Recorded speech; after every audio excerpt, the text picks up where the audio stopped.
Marxist പാർട്ടിക്ക് വേണ്ടി ജീവിതം തന്നെ ഒഴിഞ്ഞുവെച്ച CPM-ന്റെ ജില്ലാ സെക്രട്ടേറിയറ്റ് അംഗമായിട്ടുള്ള സഖാവ് CK ഗോവിന്ദൻ ഇന്ന് ഈ മൂവർണ്ണ പതാക നേതൃത്വം നൽകുന്ന ഐക്യ ജനാധിപത്യ മുന്നണിയുടെ സ്ഥാനാർത്ഥിയായി മത്സരിക്കുകയാണ്. ഇവിടെ പിണറായി വിജയൻ പറയുന്നു, കേരളം ഏറ്റവും വലിയ സമാനതകളില്ലാത്ത പച്ചത്തുരുത്താണ്. എന്നെ കേൾക്കുന്ന പ്രിയപ്പെട്ടവരോട് ഞാൻ ചോദിക്കട്ടെ, മാർക്സിസ്റ്റ് പാർട്ടിയിലെ എത്ര നേതാക്കന്മാരാണ് ഈ തെരഞ്ഞെടുപ്പ് രാഷ്ട്രീയത്തിൽ കേരളത്തിൽ CPM-നോട് സലാം പറഞ്ഞത്? ഇന്ന് CK ഗോവിന്ദൻ ഐക്യ ജനാധിപത്യ മുന്നണിയുടെ സ്ഥാനാർത്ഥിയായി മത്സരിക്കുമ്പോൾ അത് കണ്ടില്ലെന്ന് നടിക്കാൻ മാർക്സിസ്റ്റ് പാർട്ടിക്കാകുമോ? ഇവിടുത്തെ സംസ്ഥാന സെക്രട്ടറി സഖാവ് ഗോവിന്ദനാകുമോ? പിണറായി വിജയൻ എന്ന് പറയുന്ന മാർക്സിസ്റ്റ് പാർട്ടിയുടെ സമുന്നതനായ നേതാവ്, കേരളത്തിൻ്റെ മുഖ്യമന്ത്രി, പോളിറ്റ് ബ്യൂറോ അംഗം, അദ്ദേഹത്തിനാകുമോ എന്ന് നാം പരിശോധിക്കപ്പെടേണ്ടതാണ്. അപ്പോൾ എത്രയെത്ര സഖാക്കൾ മാർക്സിസ്റ്റ് പാർട്ടിയിൽ നിന്ന് വിട്ടിരിക്കുന്നു. കുഞ്ഞികൃഷ്ണൻ എന്ന് പറയുന്ന CPM-ന്റെ ഏറ്റവും പ്രമുഖനായ നേതാവ്, ബഹുമാനനായ അഡ്വക്കേറ്റ് വിഷ്ണു മോഹൻ, ബഹുമാനനായ DC പ്രസിഡന്റ് പറയുകയാണ്, മുന്നോട്ടിരിക്കണം. അപ്പം ഞാൻ പറഞ്ഞത്, സഖാവ് കുഞ്ഞികൃഷ്ണൻ്റെ അവസ്ഥ ഇന്നെന്താണ്? കുഞ്ഞികൃഷ്ണൻ എന്ന് പറയുന്ന മാർക്സിസ്റ്റ് പാർട്ടിയുടെ ഏറ്റവും താത്വികമായി മാർക്സിസത്തെ അംഗീകരിക്കുന്ന സഖാവ് കുഞ്ഞികൃഷ്ണൻ ഇന്ന് ജനാധിപത്യ മുന്നണിയുടെ ചേരിയിൽ മത്സരിക്കുന്നത് കേരള രാഷ്ട്രീയം കാണുകയാണ്. എന്തിനു പറയുന്നു? മാർക്സിസ്റ്റ് പാർട്ടിയുടെ താത്വികാചാര്യന്മാരിൽ പ്രമുഖനായ കോളേജ് പ്രൊഫസർ, നമ്മളെല്ലാം ബഹുമാനിക്കുന്ന, ഒരുപക്ഷെ രാഷ്ട്രീയമായി എതിർചേരിയിലാണ് സഖാവ് G സുധാകരനെങ്കിലും ആ സുധാകരനോട് നമുക്ക് ബഹുമാനമുണ്ട്. ആ സുധാകരൻ ഇന്ന് അമ്പലപ്പുഴയിൽ കോൺഗ്രസ് മുന്നണിയുടെ പിന്തുണയോടെ സ്വതന്ത്രനായി മത്സരിക്കുകയാണ്. എന്നെ കേൾക്കുന്ന പ്രിയപ്പെട്ടവരോട് ഞാൻ ചോദിക്കട്ടെ, ശ്രീ G സുധാകരൻ ഇന്ന് കോൺഗ്രസ് മുന്നണിയിലേക്ക് വന്നത് കേരള രാഷ്ട്രീയം കാണുകയാണ്. അതുമാത്രമല്ല, മാർക്സിസ്റ്റ് പാർട്ടിയിൽ നിന്നിരുന്ന നിരവധി MLA-മാർ ഇന്ന് ആ മാർക്സിസ്റ്റ് ചേരിയിലില്ല. അവർ ഇന്ന് BJP-യുടെ ബാനറിൽ, സഖാവ് രാജേന്ദ്രൻ ഉൾപ്പെടെയുള്ളവർ ഇന്ന് BJP-ക്കാരായി മാറിയിരിക്കുന്നു. എന്തിനു പറയുന്നു? ആറ്റിങ്ങലിൽ മത്സരിച്ച സഖാവ് സുന്ദരേശന്റെ മകൾ പോലും ഇന്ന് BJP സ്ഥാനാർത്ഥിയായി മത്സരിക്കുന്നത് കേരളം കാണുകയാണ്.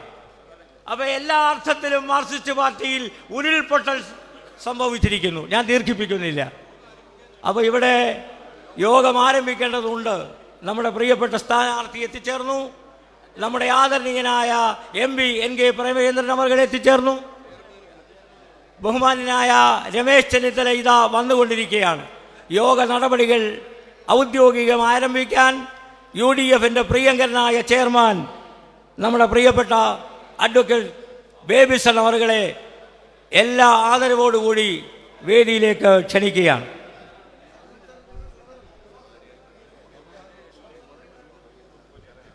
പ്രിയമുള്ളവരെ, പുറത്ത് നിൽക്കുന്ന എല്ലാ ആളുകളും അകത്തേക്ക് പ്രവേശിച്ചിരിക്കണം. യോഗം ആരംഭിക്കുകയാണ്. ഈ യോഗത്തിന് സ്വാഗതം ആശംസിക്കുന്നതിന് വേണ്ടി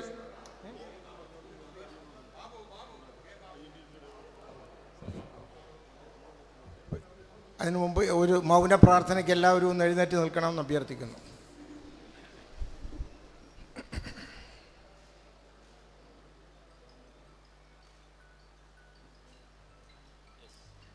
സ്വാഗതം ആശംസിക്കുന്നതിന് വേണ്ടി UDF-ന്റെ കൺവീനർ ശ്രീ ബാബു ക്ഷണിക്കുന്നു.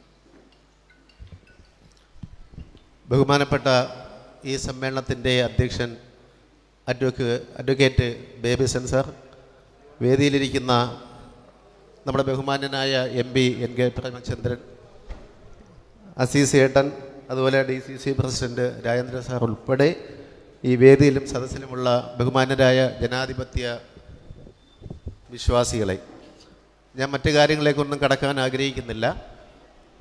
അഡ്വക്കേറ്റ് വിഷ്ണു മോഹനെ സംബന്ധിച്ചിടത്തോളം നമുക്കെല്ലാം ബോധ്യപ്പെട്ട് കഴിഞ്ഞു, നല്ല മിടുക്കനായ ഒരു കാൻഡിഡേറ്റ് ആണെന്നുള്ള അംഗീകാരം പൊതുവിൽ ആയി കഴിഞ്ഞിരിക്കുകയാണ്. അദ്ദേഹത്തിനെ വമ്പിച്ച ഭൂരിപക്ഷത്തോടു കൂടി നമുക്ക് വിജയിപ്പിക്കേണ്ട കടമ നമ്മളിലുണ്ട്. അതിനായി നമുക്ക് ഒരുമിച്ച് നീങ്ങണം എന്നാണ് സൂചിപ്പിക്കാൻ ആദ്യം ആഗ്രഹിക്കുന്നത്. പിന്നെ മറ്റ് കാര്യങ്ങൾ, രാഷ്ട്രീയ കാര്യങ്ങൾ നേതാക്കൾ സംസാരിക്കുന്നുള്ളതുകൊണ്ട് ഞാൻ അങ്ങോട്ട് പോകുന്നില്ല. എനിക്കൊരു 2 മറ്റ് സജഷനുണ്ട് നിങ്ങളുടെ ബഹുമാന്യപ്പെട്ട എൻ്റെ മുമ്പിൽ ഇരിക്കുന്നവരെ ബോധ്യപ്പെടുത്താൻ. മറ്റൊന്നുമല്ല, നിങ്ങളൊക്കെ സ്ഥിരം ചെയ്തു വരുന്നതാണെങ്കിൽ പോലും എൻ്റെ ഒരു സജഷൻ പലയിടത്തും നടന്നില്ല എന്ന് കഴിഞ്ഞ ഇലക്ഷന് മനസ്സിലാക്കിയതുകൊണ്ടാണ് ഈ തിരഞ്ഞെടുപ്പിൻ്റെ ക്യാമ്പയിൻ്റെ ഭാഗമായിട്ട് ഇപ്പം തന്നെ ആദ്യം നമുക്ക് ഈ പോസ്റ്റൽ ബാലറ്റിൻ്റെ വിഷയമുണ്ട്. അതായത് പോളിംഗ് ഡ്യൂട്ടിയുള്ള ഉദ്യോഗസ്ഥരെ അത് ലിസ്റ്റ് ചെയ്തുകൊണ്ട് അവരെ പോസ്റ്റൽ ബാലറ്റ് അത് സഹായിക്കുന്നതിന് വേണ്ടി ബൂത്ത് നമ്പറൊക്കെ സഹായിക്കേണ്ട ഒരു കടമ നമുക്കുള്ളതാണ്. നമുക്ക് പലപ്പോഴും അത് നല്ല രീതിയിൽ വിജയിപ്പിക്കാൻ കഴിഞ്ഞിട്ടില്ല. അതുകൊണ്ട് അക്കാര്യത്തിൽ ഒരു കൂടുതൽ കേന്ദ്രീകരണം ഉണ്ടാകണമെന്നാണ് എനിക്ക് ആദ്യമായി ഒരു സജഷൻ വെക്കാനുള്ളത്.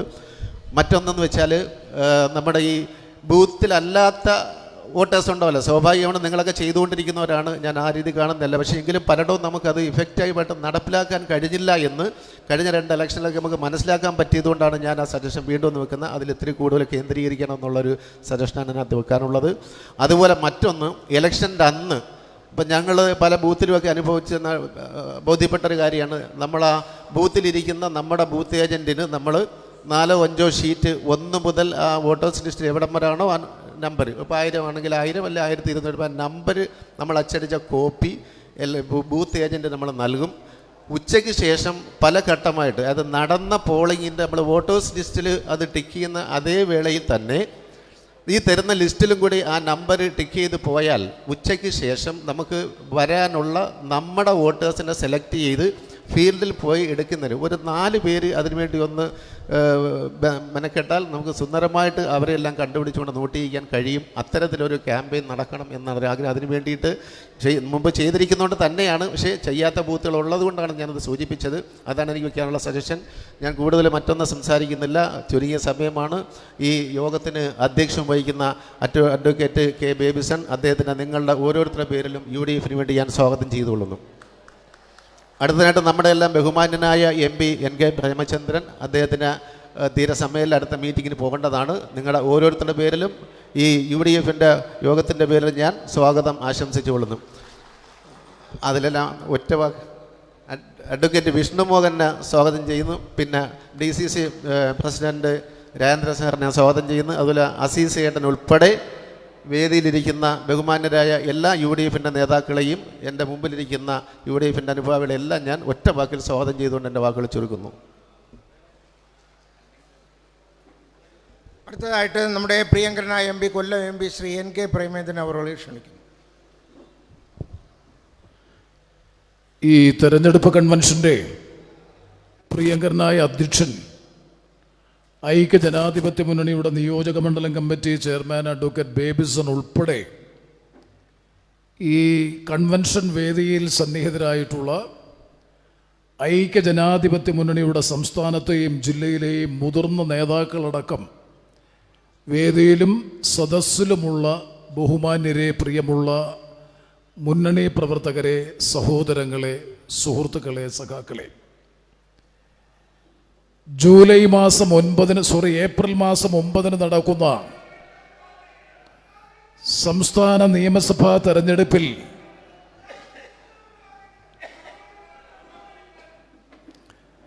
ഈ കൺവെൻഷൻ ഉദ്ഘാടനം ചെയ്യാമെന്ന് നമ്മോട് ഏറ്റിരുന്ന കോൺഗ്രസ് വർക്കിംഗ് കമ്മിറ്റി അംഗവും കേരളത്തിൻ്റെ മുൻ പ്രതിപക്ഷ നേതാവും മുൻ ആഭ്യന്തരമന്ത്രിയും കേരള പ്രദേശ് കോൺഗ്രസ് കമ്മിറ്റിയുടെ മുൻ പ്രസിഡന്റും ഈ തെരഞ്ഞെടുപ്പ് പ്രചാരണ സമിതിയുടെ സംസ്ഥാന അധ്യക്ഷൻ കൂടിയായ പ്രിയപ്പെട്ട ശ്രീ രമേശ് ചെന്നിത്തല ഈ സമ്മേളന വേദിയിൽ എത്തിച്ചേർന്നിട്ടുണ്ട്.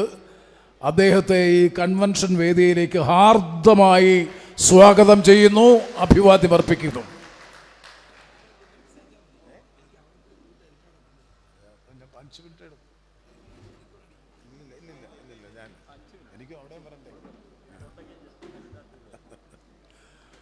നമ്മൾ പ്രതീക്ഷിച്ചതിലും നേരത്തെയാണ്.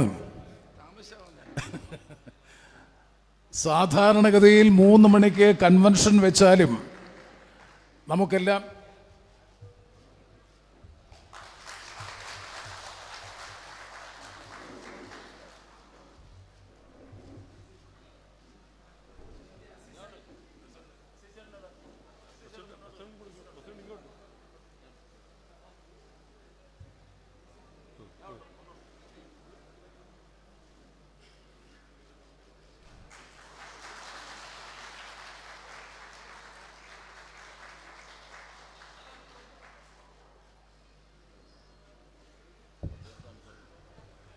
അതുകൊണ്ട് വിവിധ പ്രദേശങ്ങളിൽ നിന്നുള്ള പ്രവർത്തകർ ഈ കൺവെൻഷൻ വേദിയിൽ എത്തിക്കൊണ്ടിരിക്കുന്നതേ ഉള്ളൂ. 4:30 മിക്കവാറും ഈ കൺവെൻഷൻ ഹാളും അതുപോലെ തന്നെ പുറവുമൊക്കെ നല്ല രൂപത്തിലുള്ള പ്രവർത്തകരുടെ സാന്നിധ്യമുണ്ടാകുമെന്നാണ് പ്രതീക്ഷിക്കുന്നത്.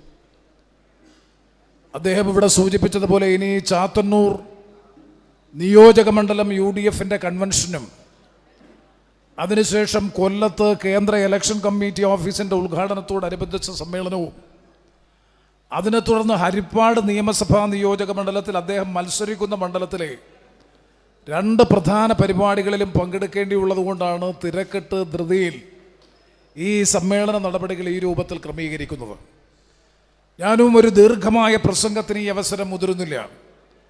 ഇരവിപുരം നിയോജക മണ്ഡലത്തിൽ മത്സരിക്കുന്ന പ്രിയങ്കരനായ നമ്മുടെ സ്ഥാനാർത്ഥി ഇവിടെ സ്വാഗത പ്രസംഗത്തിൽ സൂചിപ്പിച്ചതുപോലെ ചുരുങ്ങിയ സമയപരിധിക്കുള്ളിൽ തന്നെ ആ നിയോജക മണ്ഡലത്തിലെ മുഴുവൻ ജനങ്ങളുടെയും സ്നേഹാദരവാർജിക്കാൻ കഴിഞ്ഞിട്ടുള്ള വിദ്യാർത്ഥി യുവജന പ്രസ്ഥാനങ്ങളിലൂടെയും നിരവധി ധീരോദാത്തമായ സാഹസികമായ പ്രക്ഷോഭ സമരങ്ങളിലൂടെയും വളർന്നു വന്ന യുവത്വത്തിൻ്റെ പ്രതീകമെന്ന് വിശേഷിപ്പിക്കാൻ കഴിയുന്ന പ്രിയപ്പെട്ട അഡ്വക്കേറ്റ് വിഷ്ണു മോഹനാണ് ഇരവിപുരം നിയോജക മണ്ഡലത്തിൽ മത്സരിക്കുന്ന UDFൻ്റെ പ്രിയങ്കരനായ സ്ഥാനാർത്ഥി.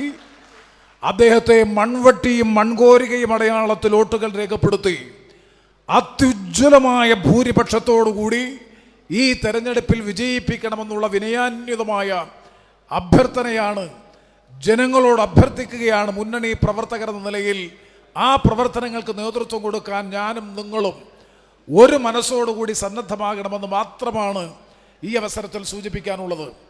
ഈ തെരഞ്ഞെടുപ്പിൻ്റെ രാഷ്ട്രീയത്തെ സംബന്ധിച്ചൊക്കെ തന്നെ പ്രിയപ്പെട്ട ശ്രീ രമേശ് ചെന്നിത്തല അദ്ദേഹം വളരെ വിശദമായി തന്നെ സംസാരിക്കുമെന്നാണ് ഞാൻ മനസ്സിലാക്കുന്നത്.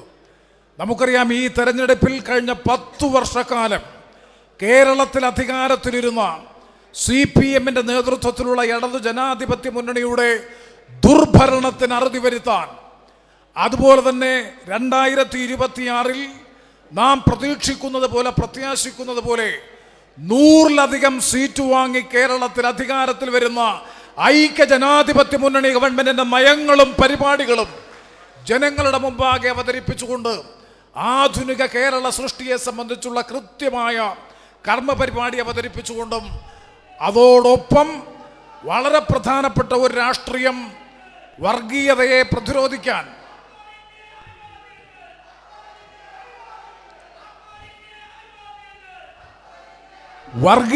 പ്രതിരോധിക്കാൻ, മതേതര ജനാധിപത്യ രാഷ്ട്രീയത്തെ അരക്കിട്ടുറപ്പിക്കാൻ വേണ്ടിയിട്ടുള്ള പോരാട്ടം, ഈ 3 അജണ്ടയാണ് ഐക്യ ജനാധിപത്യ മുന്നണി കേരള രാഷ്ട്രീയ സമൂഹത്തിൻ്റെ മുമ്പിൽ പ്രധാനമായും മുന്നോട്ട് വെക്കുന്ന സന്ദേശങ്ങൾ.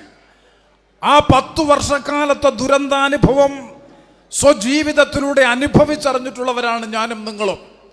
കേരളത്തിൻ്റെ ബഹുമാനപ്പെട്ട മുഖ്യമന്ത്രി അദ്ദേഹം സമീപകാലത്ത് നടന്ന ഒരു പ്രധാനപ്പെട്ട TV ചാനലുമായി നടന്ന ദൃശ്യമാധ്യമവുമായി നടത്തിയിട്ടുള്ള അഭിമുഖത്തിൽ പറഞ്ഞു, ഞാനിപ്പോൾ എൻ്റെ തനത് ശൈലി എല്ലാം ഉപേക്ഷിച്ച് സന്യാസ രാഷ്ട്രീയത്തിലാണ്.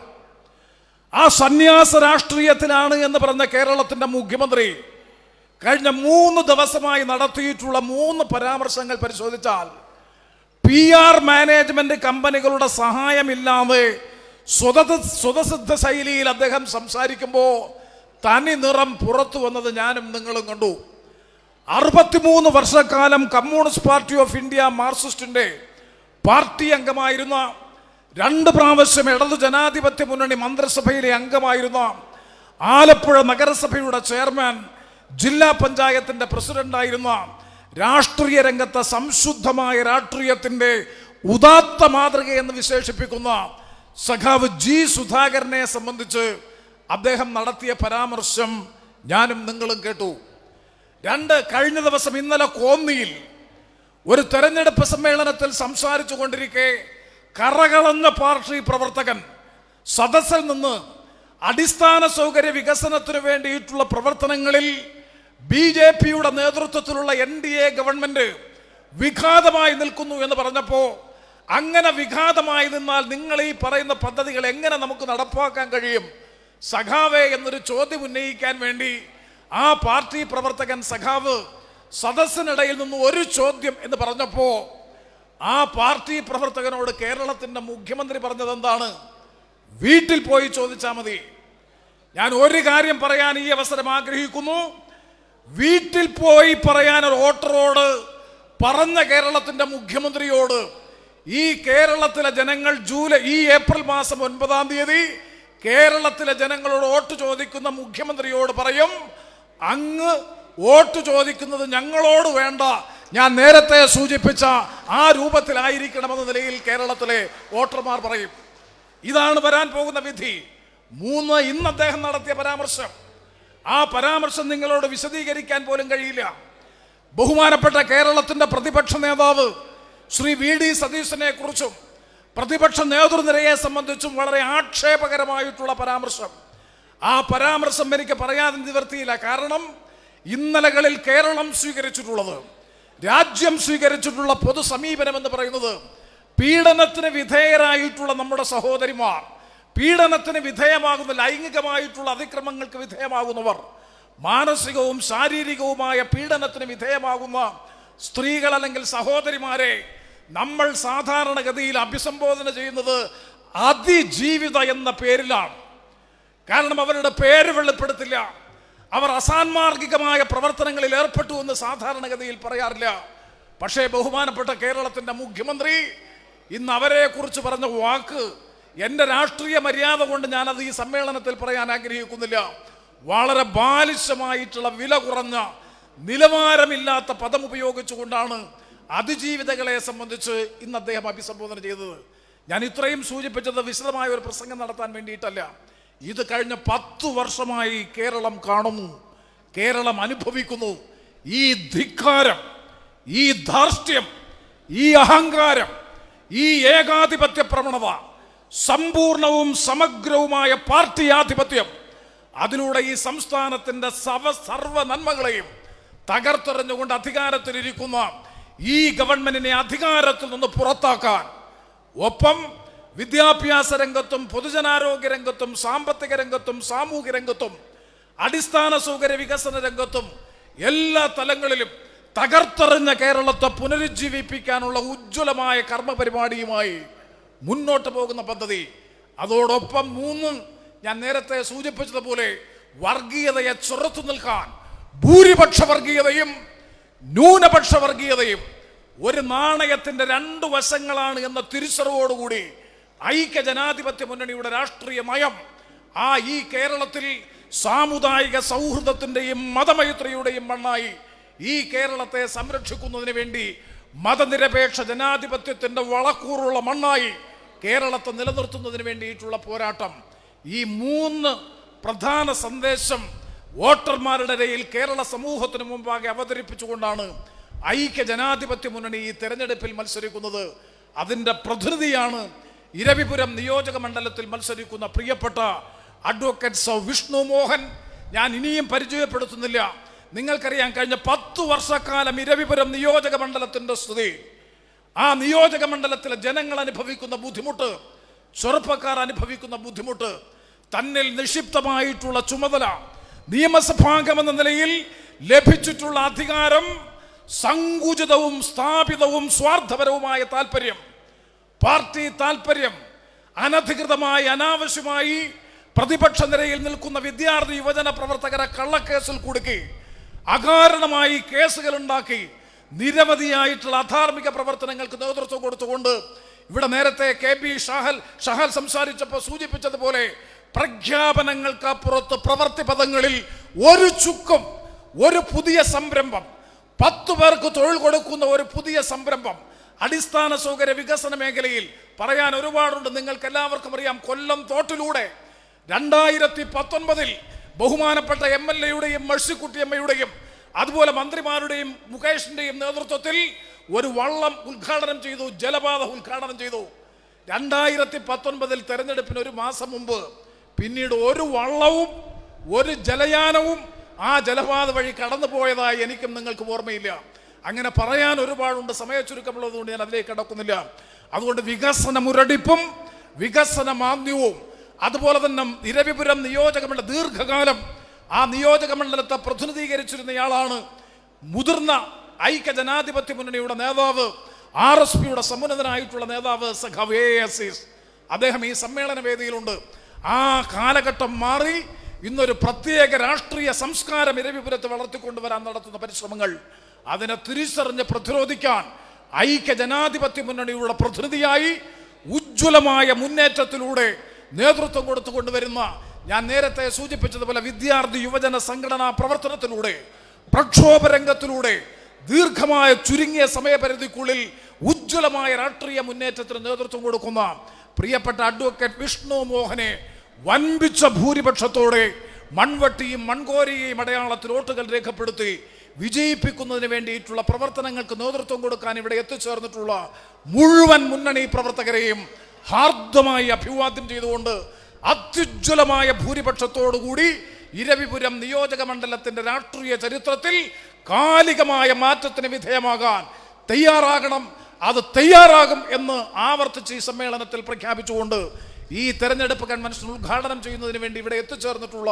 പ്രിയപ്പെട്ട ശ്രീ രമേശ് ചെന്നിത്തലയെ വളരെ ആദരവോടുകൂടി അഭിവാദ്യം ചെയ്തുകൊണ്ട്, സ്വാഗതം ചെയ്തുകൊണ്ട് ഈ കൺവെൻഷനിൽ എത്തിച്ചേർന്ന എല്ലാവർക്കും അഭിവാദ്യം അറിയിച്ച് ഞാൻ എൻ്റെ വാക്കുകൾ അവസാനിപ്പിക്കുന്നു. നിങ്ങൾക്ക് എൻ്റെ വിപ്ലവ അഭിവാദനങ്ങൾ.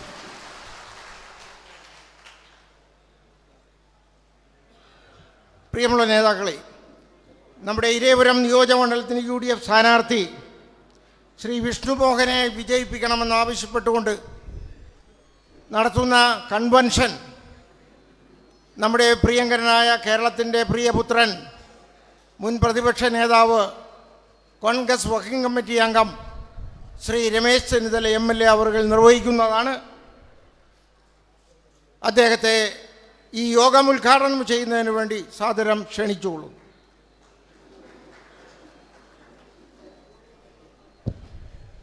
പ്രിയപ്പെട്ട യോഗത്തിൻ്റെ അധ്യക്ഷൻ പ്രിയങ്കരനായ ശ്രീ ബേബിസൺ വക്കീൽ,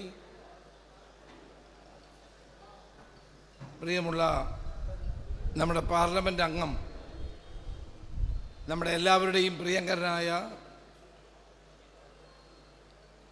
ഇന്ത്യയിലെ ഏറ്റവും നല്ല പാർലമെൻറ്റേറിയൻ്റെ അവാർഡ് നിരവധി തവണ നേടിയിട്ടുള്ള കൊല്ലത്തിൻ്റെ ഏറ്റവും പ്രിയപ്പെട്ട MP ശ്രീ NK പ്രേമചന്ദ്രൻ, ജില്ലാ UDFൻ്റെ ചെയർമാൻ പ്രിയങ്കരനായ ശ്രീ KC രാജൻ, ഇരവിപുരത്തിൽ ദീർഘകാലം MLA ആയി പ്രവർത്തിച്ച പ്രിയപ്പെട്ട ശ്രീ A. അസീസ് അവറുകൾ, മുൻ മന്ത്രി ശ്രീ ബാബു ദിവാകരൻ, പ്രിയപ്പെട്ട അൻസറുദ്ദീൻ, രാജീവ് പാലത്തറ, പ്രിയങ്കരനായ എൻ്റെ സുഹൃത്ത് ശ്രീ ഷാനവാസ് ഖാൻ, നമ്മുടെ പ്രിയപ്പെട്ട സ്ഥാനാർത്ഥി അഡ്വക്കേറ്റ് വിഷ്ണു മോഹൻ, വേദിയിലുള്ള എല്ലാവരുടെയും പേര് ഞാൻ എടുത്തു പറയുന്നില്ല, പ്രിയപ്പെട്ട സഹപ്രവർത്തകരെ, സുഹൃത്തുക്കളെ, അവിടെ നിൽക്കുന്ന ആളുകൾ ഇവിടെ കയറിയിരിക്കണം.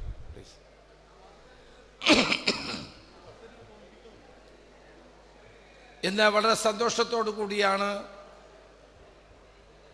ഇരവിപുരം നിയോജക മണ്ഡലത്തിലെ UDF സ്ഥാനാർത്ഥി ശ്രീ വിഷ്ണുമോഹൻ്റെ തെരഞ്ഞെടുപ്പ് വിജയത്തിന് വേണ്ടിയിട്ടുള്ള ഈ നിയോജക മണ്ഡലം കൺവെൻഷനിൽ നിങ്ങളോടൊപ്പം ഞാനും പങ്കെടുക്കുന്നത്. പ്രേമൻ ഇവിടെ ചൂണ്ടിക്കാണിച്ച പോലെ കൃത്യസമയത്ത് നമ്മുടെ പാർട്ടി പ്രവർത്തകർ വരില്ല എന്നത് സത്യമാണ്. അവരുടെ കുഴപ്പമല്ല, നേതാക്കളും താമസിച്ചേ വരൂ എന്നുള്ളത് കൊണ്ട്. ഇപ്പോഴെല്ലാവരും സമയത്ത് വരുന്നതിന് കാരണം ഇലക്ഷൻ ആയതുകൊണ്ട് തന്നെയാണ്. കാരണം ഇത്തവണത്തെ ഇലക്ഷൻ BJPക്കാർ വളരെ ഗൗരവപൂർവ്വം ആലോചിച്ചാണ് ഈ തെരഞ്ഞെടുപ്പ് തീയതി തീരുമാനിച്ചത്. കോൺഗ്രസിന് ഭൂരിപക്ഷം കിട്ടുന്ന 2 സംസ്ഥാനങ്ങൾ ആസാമും കേരളവുമാണ്, പോണ്ടിച്ചേരി. ഈ 3 സംസ്ഥാനങ്ങളിൽ പെട്ടെന്ന് തെരഞ്ഞെടുപ്പ് പ്രഖ്യാപിച്ചു. ഒരിക്കലും തെരഞ്ഞെടുപ്പ് ചരിത്രത്തിൽ ഈ ഒരു ചെറിയ സമയത്തിനുള്ളിൽ ഒരു തെരഞ്ഞെടുപ്പ് നടന്നിട്ടില്ല. ആദ്യത്തെ തെരഞ്ഞെടുപ്പ് പ്രഖ്യാപിച്ച ആദ്യത്തെ ദിവസം പോലും നോമിനേഷൻ പേപ്പർ കൊടുക്കാൻ നോമിനേഷൻ പേപ്പർ കിട്ടിയില്ല. അപ്പോൾ കോൺഗ്രസിന് മുൻതൂക്കം വരുന്ന പോണ്ടിച്ചേരി, കേരളം, ആസാം എന്നീ സംസ്ഥാനങ്ങളിൽ പെട്ടെന്ന് തെരഞ്ഞെടുപ്പ് നടത്തുക. ഇപ്പം ഇതിൻ്റെ പ്രശ്നം എന്താണ്? ഈസ്റ്റർ വരാൻ പോവാണ്. പെസഹ വ്യാഴാഴ്ച, ദുഃഖവെള്ളി, ഈസ്റ്റർ. ഇടയ്ക്ക് വന്നത് 2 ദിവസം ചെറിയ പെരുന്നാളായിരുന്നു. ആ 2 ദിവസം ഒന്നും നടന്നില്ല. ചുരുക്കത്തിൽ ഒരാഴ്ച ഈ തെരഞ്ഞെടുപ്പുമായി ബന്ധപ്പെട്ട ഒരാഴ്ച മുഴുവൻ അവധിയാണ്. നാടായ നാട് മുഴുവൻ ഉത്സവങ്ങളാണ് അമ്പലത്തിൽ. ഞാനൊരു സ്ഥാനാർത്ഥി കൂടിയാണ്. എല്ലായിടത്തും ഉത്സവങ്ങൾ നടക്കുകയാണ്. ആരെയും സമയത്ത് കിട്ടുന്നില്ല. ഈ ഒരു സമയം നോക്കി തെരഞ്ഞെടുപ്പ് വെച്ചതും 1 മാസം കഴിഞ്ഞേ നമ്മുടെ റിസൾട്ട് വരുന്നുള്ളൂ. തമിഴ്നാട്ടിൽ തെരഞ്ഞെടുപ്പിന് ഇനി 1 മാസം കൂടിയുണ്ട്. അശാസ്ത്രീയമായ നിലയിൽ ഈ തെരഞ്ഞെടുപ്പ് തീയതി പ്രഖ്യാപിച്ചത് കോൺഗ്രസിനും UDFനും തയ്യാറെടുപ്പുകൾക്ക് സമയം കൊടുക്കാതിരിക്കാൻ വേണ്ടി മാത്രമാണ്. ഇപ്പം തെരഞ്ഞെടുപ്പ് കമ്മീഷൻ്റെ ഓഫീസിൽ ഇന്നലെ BJPയുടെ സീല് കണ്ടെത്തി. ഒന്ന് ആലോചിച്ച് നോക്കിയേ, BJPയുടെ സീൽ എങ്ങനെ അവിടെ വന്നു? അവിടുത്തെ സർക്കുലറിൽ BJPയുടെ സീൽ അടിച്ചിരിക്കുകയാണ്. എങ്ങനെ ഈ തെരഞ്ഞെടുപ്പിനെ നമ്മൾ വിശ്വസിച്ച് നേരിടുമെന്ന് എനിക്കറിയില്ല. എനിക്ക് മഹാരാഷ്ട്രയിലെ ചാർജായിരുന്നു. പാർലമെന്റ് തെരഞ്ഞെടുപ്പിൽ 45-ൽ 40 സീറ്റ് 38 സീറ്റ് നമ്മൾ നേടി. അസംബ്ലി തെരഞ്ഞെടുപ്പ് വന്നപ്പോൾ സമൂലമായ കൃത്രിമങ്ങൾ നടത്തി, വോട്ടർ പട്ടിക വികലമാക്കി നമ്മളെ പരാജയപ്പെടുത്തി. ഇത് രണ്ടും തമ്മിലുള്ള വ്യത്യാസം 3 മാസമാണ്. ഇന്ത്യയിൽ ജനാധിപത്യത്തെ കശാപ്പ് ചെയ്യുന്നു. BJPയുടെ നേതൃത്വത്തിൽ നടന്നുകൊണ്ടിരിക്കുന്ന ജനാധിപത്യ ധ്വംസനത്തിൻ്റെ ഭാഗമാണ് ഈ തെരഞ്ഞെടുപ്പ് പ്രചരണം, തെരഞ്ഞെടുപ്പ് തീയതിയുടെ പ്രഖ്യാപനം. ഏതായാലും നമുക്കിതിനെ നേരിട്ട് മതിയാവും. സ്ഥാനാർത്ഥിക്ക് എല്ലാ സ്ഥലത്ത് എത്താൻ പോലും കഴിയുന്നില്ല. പ്രത്യേകിച്ച് വിഷ്ണുമോഹനെ പോലുള്ള പുതിയ സ്ഥാനം. ഞാൻ 6ാം തവണയാണ് എൻ്റെ മണ്ഡലത്തിൽ മത്സരിക്കുന്നത്. നമ്മളൊന്നും എന്നെ പരിചയപ്പെടുത്തേണ്ട ആവശ്യമില്ല. പുതിയ സ്ഥാനാർത്ഥികൾക്ക് നിയോജക മണ്ഡലത്തിൻ്റെ എല്ലാ മുക്കിലും മൂലയിലും എത്തണമെങ്കിൽ വലിയ സമയമെടുക്കും. അതുകൊണ്ട് എനിക്ക് ആമുഖമായി പറയാനുള്ളത്, എല്ലാ പ്രവർത്തകരും നേതാക്കന്മാരും വീടുകളിലേക്ക് പോകുന്ന പ്രവർത്തനം ആരംഭിക്കണം. ഞാൻ കൺവെൻഷനൊക്കെ നടക്കട്ടെന്ന് പറയും. എൻ്റെ മണ്ഡലത്തിൽ 2 തവണ ഭവന സന്ദർശനം ആയി കഴിഞ്ഞിരിക്കുക. മണ്ഡലം കൺവെൻഷൻ പിന്നീട് നടന്നാലും കുഴപ്പമൊന്നുമില്ല. നമ്മൾ അടിയന്തരമായി വീടുകളിലേക്ക്, ബൂത്തുകളിൽ നിന്ന് വീടുകളിലേക്കുള്ള ഗൃഹസന്ദർശന പരിപാടിക്ക് കൂടുതൽ പ്രാധാന്യം നൽകണം. അതിനിടയിൽ കുടുംബസംഗമവും ബൂത്ത് സമ്മേളനവും ഒക്കെ നടക്കാം. ഞാൻ ഇത്രയും പറയാനാണ് ഇതിൻ്റെ ആമുഖമായി ഇത് പറഞ്ഞത്. ഈ തെരഞ്ഞെടുപ്പിൽ ജനങ്ങൾ നമുക്ക് അനുകൂലമാണ്. UDF വിജയിക്കണമെന്ന് ജനങ്ങൾ ആഗ്രഹിക്കുന്നു. നമ്മുടെ പുതിയ സ്ഥാനാർത്ഥി ചെറുപ്പക്കാരൻ, ശേഷിയുള്ള സമര പോരാട്ടങ്ങൾക്ക് നേതൃത്വം കൊടുത്ത വ്യക്തിയെ ഞാൻ ഇന്ന് ഓർക്കുന്നു. നവകേരള സദസ്സ് മുഖ്യമന്ത്രിയുടെ നേതൃത്വത്തിൽ നടന്ന അതിൻ്റെ സമാപന സമ്മേളനം നടന്നപ്പോൾ വിഷ്ണുമോഹൻ്റെ നേതൃത്വത്തിലായിരുന്നു പിണറായി വിജയൻ്റെ ഓഫീസിൽ കരിങ്കൊടി കെട്ടിയത് എന്ന് ഞാൻ ഓർക്കുകയാണ്. സാധാരണ പോലീസിൻ്റെ ഇരുമ്പ് വലയമുള്ളിടത്താണ് വിഷ്ണുമോഹൻ്റെ നേതൃത്വത്തിൽ RYFൻ്റെയും യൂത്ത് കോൺഗ്രസിൻ്റെയും മുസ്ലിം യൂത്ത് ലീഗിൻ്റെയും ഒക്കെ പ്രവർത്തകരും നേതാക്കളും ചെന്ന് കരിങ്കൊടി കെട്ടിയത്. സമരവീര്യമുള്ള പൊരുതാനുള്ള മനഃശക്തിയുള്ള, കാരിരുമ്പിൻ്റെ കരുത്തോടു കൂടിയ നിശ്ചയദാർഢ്യമുള്ള ഒരു ചെറുപ്പക്കാരനെയാണ് ഇവിടെ ഇരവിപുരത്ത് സ്ഥാനാർത്ഥിയായി RSP തീരുമാനിച്ചിരിക്കുന്നത്. ഈ ചെറുപ്പക്കാരൻ ഒരു സംശയവും വേണ്ട, ഭാവി കേരളത്തിൻ്റെ പ്രതീക്ഷയായി വളരുമെന്ന കാര്യത്തിൽ തർക്കം വേണ്ട. അതിന് നമ്മൾ ചെറുതായി ഒന്ന് സഹായിച്ചു കൊടുത്താൽ മതി.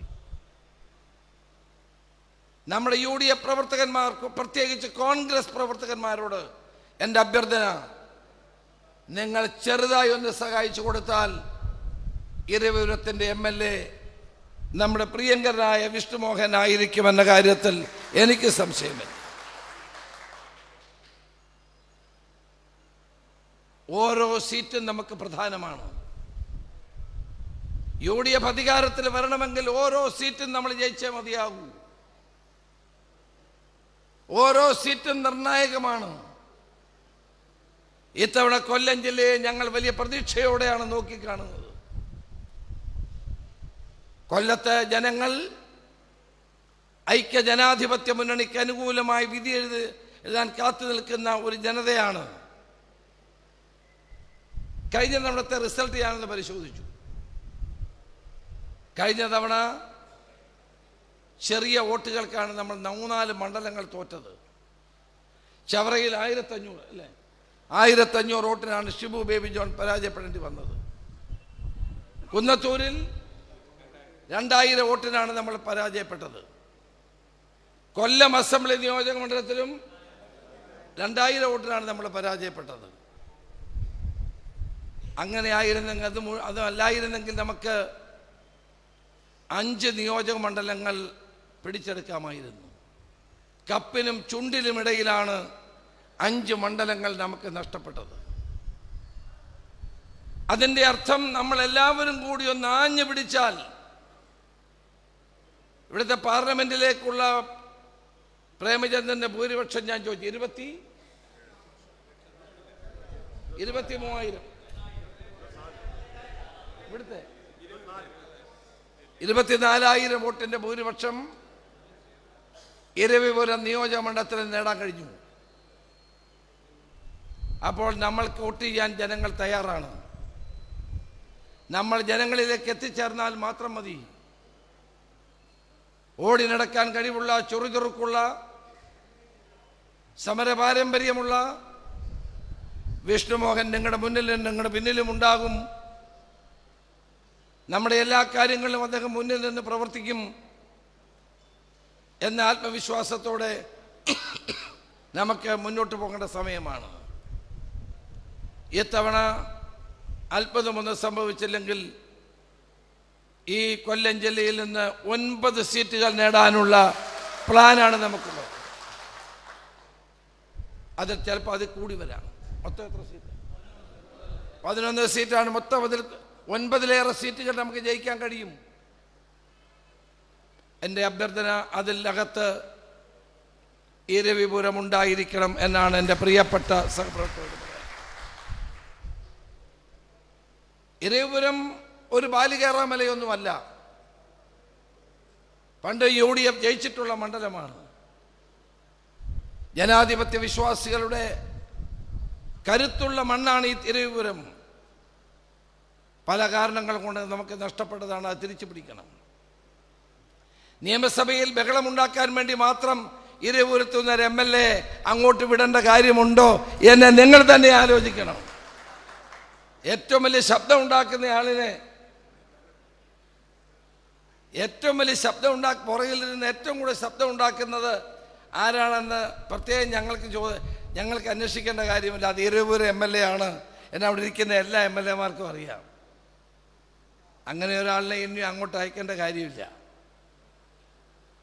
ഈ ചെറുപ്പക്കാരെ നിങ്ങൾ അയച്ചാൽ ഒരു സംശയവും വേണ്ട, ഇരവിപുരത്തിൻ്റെ മുഖഛായയ്ക്ക് മാറ്റം വരും എന്ന കാര്യത്തിൽ തർക്കം വേണ്ട. അതിനുവേണ്ടി നമുക്ക് ഒരുമിച്ച് പ്രവർത്തിക്കേണ്ടിയിരിക്കുന്നു. കേരളത്തിൻ്റെ രാഷ്ട്രീയ ചിത്രം പരിശോധിക്കാം. ഇന്ന് ജനങ്ങൾ ഈ 10 വർഷത്തെ ഭരണത്തെ വെറുക്കുന്നു. ഈ ഭരണം മാറണമെന്ന് ആഗ്രഹിക്കുന്നു. എല്ലായിടത്തും ഇപ്പം മുഖ്യമന്ത്രിയുടെ വലിയ ചിത്രങ്ങളുള്ള പടങ്ങൾ വെച്ചാണ് ഇവർ വോട്ട് പിടിക്കുന്നത്. അതേതായാലും ഗുണമായി. കാരണം ഈ മുഖ്യമന്ത്രിയുടെ ഫോട്ടോ വെച്ചാൽ തന്നെ നമ്മുടെ വിജയം ഉറപ്പാകുന്നു എന്നുള്ളതാണ് ജനങ്ങൾ ഇന്ന് പറഞ്ഞുകൊണ്ടിരിക്കുന്നത്. പ്രേമേന്ദ്രൻ പറഞ്ഞില്ലേ എന്തെല്ലാമാണത് ഈ സംസാരിക്കുന്നത്? ഒരു സംസ്ഥാനത്തിൻ്റെ മുഖ്യമന്ത്രിക്ക് ചേർന്ന പ്രയോഗങ്ങളാണോ അദ്ദേഹം നടത്തിക്കൊണ്ടിരുന്നത്? നേരത്തെ അദ്ദേഹം നമ്മുടെ പ്രിയങ്കരനായ MP പ്രേമചന്ദ്രനെ പറ്റി പറഞ്ഞത് ഞാനത് ആവർത്തിക്കുന്നില്ല, അത് ശരിയല്ല. അഭിവന്ദ്യനായ താമരശ്ശേരി ബിഷപ്പിനെ നികൃഷ്ടജീവി എന്ന് വിളിച്ചത് ഈ മുഖ്യമന്ത്രിയല്ലേ? ഇന്നലെ 2 ദിവസങ്ങൾക്ക് മുമ്പാണ് നമ്മുടെ 63 വർഷം കമ്മ്യൂണിസ്റ്റ് മാർക്സിസ്റ്റ് പാർട്ടിക്ക് നേതൃത്വം കൊടുത്ത 2 തവണ മന്ത്രിയായ G. സുധാകരനെ പറ്റി ചെറ്റ എന്നാണ് വിളിക്കുന്നത്. നിങ്ങൾ ആലോചിച്ച് നോക്കുക, എന്ത് നവോത്ഥാനമാണ് ഈ നാട്ടിൽ? ഇദ്ദേഹത്തിൻ്റെ നേതൃത്വത്തിൽ എന്ത് നവോത്ഥാനമാണ് നടക്കുന്നത്? ചെറ്റ എന്ന് വിളിക്കുക, ചെറ്റത്തരം കാണിക്കുന്നു എന്ന് പറയുക. ഒരു മുഖ്യമന്ത്രിക്ക് ചേർന്ന നടപടിയാണോ ഇത്? PR ഏജൻസികൾ എഴുതി കൊടുത്താൽ പുള്ളിപ്പുലിയുടെ പുള്ളി മാഞ്ഞു പോവില്ല. പുള്ളിപ്പുലിയുടെ പുള്ളി യഥാസമയത്ത് പുറത്തു വരുമെന്നുള്ള സംഭവമാണ് കോന്നിയിൽ കാണിച്ചത്. ഒരു പാവപ്പെട്ട മനുഷ്യൻ മുഖ്യമന്ത്രിയോട് എന്തോ ചോദിക്കാൻ വേണ്ടി എഴുന്നേറ്റതാണ്. നമ്മളോടൊക്കെ എത്രയോ പേര് ചോദിക്കാറുണ്ട്. ഞാൻ കഴിഞ്ഞ ദിവസം കോഴിക്കോട് പോയി മീറ്റിംഗ് മെസ്സേജ് ഒരാൾ എഴുന്നേറ്റ് എന്നോട് ചോദിച്ചു. ഞാൻ അദ്ദേഹത്തിൻ്റെ പേര് ചോദിച്ചു. അദ്ദേഹം ചോദിച്ചതിന് മുഴുവൻ മറുപടി പറഞ്ഞു. നമ്മുടെ പാർട്ടിക്കാരനായിരുന്നല്ലോ. ഒരു പൊതുയോഗത്തിൽ നമ്മുടെ പാർട്ടിക്കാർ മാത്രമേ വരാവുന്നൊന്നുമില്ലല്ലോ. എന്നോട് ചോദിച്ച ചോദ്യം നമുക്കെതിരായ ചോദ്യമാണ്. പക്ഷേ ഞാൻ അതിന് നന്നായി മറുപടി പറഞ്ഞു. ഈ കോന്നിയിൽ വെച്ച് ചോദിച്ച ആൾ ആരാണെന്ന് അദ്ദേഹം തിരക്കിയില്ല, പേര് ചോദിച്ചില്ല. മുഖ്യമന്ത്രി പറഞ്ഞാൽ നിങ്ങൾ വീട്ടിൽ പോയി ചോദിച്ചാൽ മതി. ആലോചിച്ച് നോക്കുക. കേരളത്തിൽ മുഖ്യമന്ത്രി പ്രസംഗിക്കുന്ന എല്ലായിടത്തും മൈക്ക് പോലും പ്രതിഷേധിക്കുകയാണ്. മുഖ്യമന്ത്രി എവിടെ പ്രസംഗിച്ചാലും മൈക്ക് കേടാവും. മൈക്കിന് പോലും പിണറായി വിജയനോടുള്ള പ്രതിഷേധം എത്രമാത്രം ഉണ്ട് എന്ന് നിങ്ങൾ ആലോചിച്ച് നോക്കണം. മൈക്കിന് പോലും, മിണ്ടാപ്രാണിയായ മൈക്കിന് പോലും അദ്ദേഹത്തോട് വിരോധം. പിന്നെ മനുഷ്യരുടെ കാര്യം പ്രത്യേകിച്ച് പറയണോ? 10 വർഷം ഈ നാട് ഭരിച്ച് മുടിച്ച്, എന്നിട്ടും അധികാരത്തിൻ്റെ പ്രമത്തത മതിയാകാതെ വീണ്ടും ഒരിക്കൽ കൂടി നമ്മളെ ഭരിച്ചു കളയുമെന്നുള്ള ധിക്കാരത്തോടു കൂടിയാണ് പ്രവർത്തിക്കുന്നത്. അവരുടെ ബോർഡ് കണ്ടില്ലേ? LDF അല്ലെങ്കിൽ മറ്റാരുണ്ടെന്ന്. എന്ത് ധിക്കാരമാണ്? അതൊരു ധിക്കാരമല്ലേ? LDF അല്ലെങ്കിൽ മറ്റാരുണ്ട്. അത് ധിക്കാരത്തിൻ്റെ ഭാഷയാണ്, അത് ധാർഷ്ട്യത്തിൻ്റെ ഭാഷയാണ്. ആ ധാർഷ്ട്യത്തിൻ്റെ ഭാഷ മുഖ്യമന്ത്രിയുടെ ഭാഷയാണ്. അതിൻ്റെ മുന്നിൽ കേരള ജനത തലകുനിച്ചു കൊടുക്കേണ്ട കാര്യമുണ്ടോ? നമ്മൾ ആലോചിക്കണം. ഓരോ കോൺഗ്രസ് പ്രവർത്തകനും UDF പ്രവർത്തകരും ആലോചിക്കണം. ഇനിയും നമ്മൾ പ്രതിപക്ഷത്തിരിക്കണമോ എന്ന് ആലോചിക്കണം. ഞാൻ നോമിനേഷൻ ഞാൻ നോമിനേഷൻ കൊടുക്കാൻ പോയപ്പോൾ ഞാൻ വിചാരിച്ചു എൻ്റെ പേര് കേസൊന്നുമില്ല. 63 കേസാണ് എൻ്റെ പേര്. എന്താണ്? പിക്കറ്റ് ചെയ്തു, ധർണയിൽ പങ്കെടുത്തു, റോഡിൽ ഗതാഗത തടസ്സം ഉണ്ടാക്കി. ഇതൊന്നും ഞാൻ അറിഞ്ഞിരുന്നില്ല. നോമിനേഷൻ കൊടുക്കാൻ ഞങ്ങളുടെ ഓഫീസിലെ സ്റ്റാഫെല്ലാം കൂടി പരിശോധിച്ചു. എൻ്റെ പേരിൽ 63 കേസ്. എത്രയോ ചെറുപ്പക്കാർ ജയിലിൽ കിടന്നു. എത്രയോ പാർട്ടി പ്രവർത്തകന്മാരെ ഭീകരമായി മർദ്ദിച്ചു. എത്രയോ നമ്മുടെ യുവാക്കന്മാരെ മാർക്സിസ്റ്റുകാർ മർദ്ദിച്ചു. പോലീസ് സ്റ്റേഷനിലിട്ട് എത്രയോ യൂത്ത് കോൺഗ്രസിന്റെ ചെറുപ്പക്കാരെ എത്രയോ ഭീകരമായി പോലീസ് മർദ്ദിച്ചു. 100-150 കേസുകളുള്ള ആളുകളാണെന്ന് കേരളത്തിലെ യുവജന നേതാക്കന്മാർ. ഇനിയും നമ്മളത് അനുഭവിക്കണോ? ഇനിയും ഈ കേസുകൾ നേരിടണോ? അത് നമ്മളാണ് തീരുമാനിക്കേണ്ടത്. നമ്മളെല്ലാവരും തീരുമാനിക്കണം. മാത്രമൊരു അവസ്ഥ വേണോ? ജനങ്ങൾ ആഗ്രഹിക്കുന്നു വേണ്ട എന്ന്. കേരളത്തിലെ ജനങ്ങൾ ഒരു രാഷ്ട്രീയ മാറ്റം ആഗ്രഹിക്കുന്നു. ആ രാഷ്ട്രീയ മാറ്റത്തോടൊപ്പം നിൽക്കാൻ നമുക്ക് തയ്യാറാകണം. ഭരിച്ച് മുടിച്ച് കേരളത്തിലെ, ഞാൻ നിയമസഭയിൽ ചോദ്യം ചോദിച്ചു. ചോദ്യം ഇതാണ്: കഴിഞ്ഞ 10 വർഷത്തിനിടയിൽ എത്ര ആളുകളെയാണ് പിൻവാതിലൂടെ നിയമിച്ചത്? ഉത്തരം 2 ലക്ഷം പേര്. 2 ലക്ഷം ആളുകളെ പിൻവാതിലൂടെ നിയമിച്ച ഒരു ഗവൺമെന്റാണിത്. അതിൽ ഏതാണ്ട് 90% ആളുകൾ CPM-കാരാണ്. പരീക്ഷ എഴുതണ്ട, ഇന്റർവ്യൂ നടത്തണ്ട, റാങ്ക് ലിസ്റ്റ് വരണ്ട. പാർട്ടിക്കാരുടെ നേതാക്കന്മാരുടെ മക്കൾ, പാവപ്പെട്ട സഖാക്കൾക്കല്ല, ഉന്നതരായ പാർട്ടി നേതാക്കന്മാരുടെ മക്കൾക്കും ബന്ധുക്കൾക്കുമായി 2 ലക്ഷം നിയമനമാണ് ഈ ഗവൺമെന്റ് നടത്തിയത്. സംവരണ തത്വങ്ങൾ പാലിക്കണ്ട, ഇഷ്ടക്കാരെയും ബന്ധുക്കളെയും നിയമിക്കാൻ ഒരു മടിയുമില്ലാത്ത ഗവൺമെന്റ്. 2 ലക്ഷം. ഇതിൽ നല്ലൊരു ശതമാനത്തെ സ്ഥിരപ്പെടുത്താനാണ് നമ്മൾ കോടതിയിൽ പോയത്. കോടതി അത് വേണ്ടെന്ന് വെച്ചു. അഴിമതി കൊടികുത്തി വാഴുകയല്ലേ? അഴിമതി പിണറായി വിജയൻ മുഖ്യമന്ത്രിയായ ശേഷമാണ് ബ്രാഞ്ച് കമ്മിറ്റി മുതൽ മുകളോട്ടുള്ള എല്ലാ നേതാക്കന്മാരും അഴിമതിയുടെ ചെളിക്കുണ്ടിലേക്ക് ആഴ്ന്നു വീണത്. പണ്ടൊന്നും കമ്മ്യൂണിസ്റ്റ് നേതാക്കന്മാർ അഴിമതിയുമായി സമരസപ്പെടില്ലായിരുന്നു. ഇന്ന് കേരളത്തിലെ കമ്മ്യൂണിസ്റ്റ് പാർട്ടിയുടെ നേതാക്കന്മാർ അഴിമതിയുടെ ചെളിക്കുണ്ടിലാണ്. ഇന്നലെ വളത്തുങ്കൽ ഇന്നലെയായിരുന്നു അടൂരിലെ മുൻ MLA ഉണ്ണികൃഷ്ണപിള്ളയുടെ ഭാര്യ രാജിവെച്ചു. എന്താ രാജിവെച്ചത്? അവര് പറഞ്ഞു, ഈ ബാങ്കിൽ നടക്കുന്ന അഴിമതി എനിക്ക് സഹിക്കാൻ പാടില്ലാത്തത് കൊണ്ട് ഞാൻ രാജിവെക്കുകയാണ്. ഒരു മുൻ MLA ഭാര്യ രാജിവെക്കുകയാണ്. CPM-ന്റെ ബാങ്കാണ്. പ്രിയപ്പെട്ടവരെ, ഓരോ ബാങ്കിൽ നടക്കുന്ന അഴിമതി, ബ്രാഞ്ച് കമ്മിറ്റിയിൽ, ഏരിയ കമ്മിറ്റിയിൽ നടക്കുന്ന അഴിമതി, എന്തിനേറെ രക്തസാക്ഷിയുടെ ഫണ്ട് പോലും അടിച്ചു മാറ്റുന്ന ഒരു പാർട്ടി. ഈ പാർട്ടിയെ വീണ്ടും അധികാരത്തിൽ കൊണ്ടുവരണമോ? കുഞ്ഞികൃഷ്ണൻ പറഞ്ഞതെല്ലാം സത്യമല്ലേ? ഇപ്പൊ ഉണ്ണികൃഷ്ണന് പാർട്ടി പ്രചരണത്തിനുള്ള ഓഫീസ് കൊടുക്കുന്നില്ല, അത് തീവെക്കുന്നു. ഞാൻ പറഞ്ഞ 2 തീവെപ്പൂടെ ഉണ്ടായാൽ കുഞ്ഞികൃഷ്ണൻ അവിടെ നിന്ന് പയ്യന്നൂരിൽ നിന്ന് ജയിച്ചു വരും.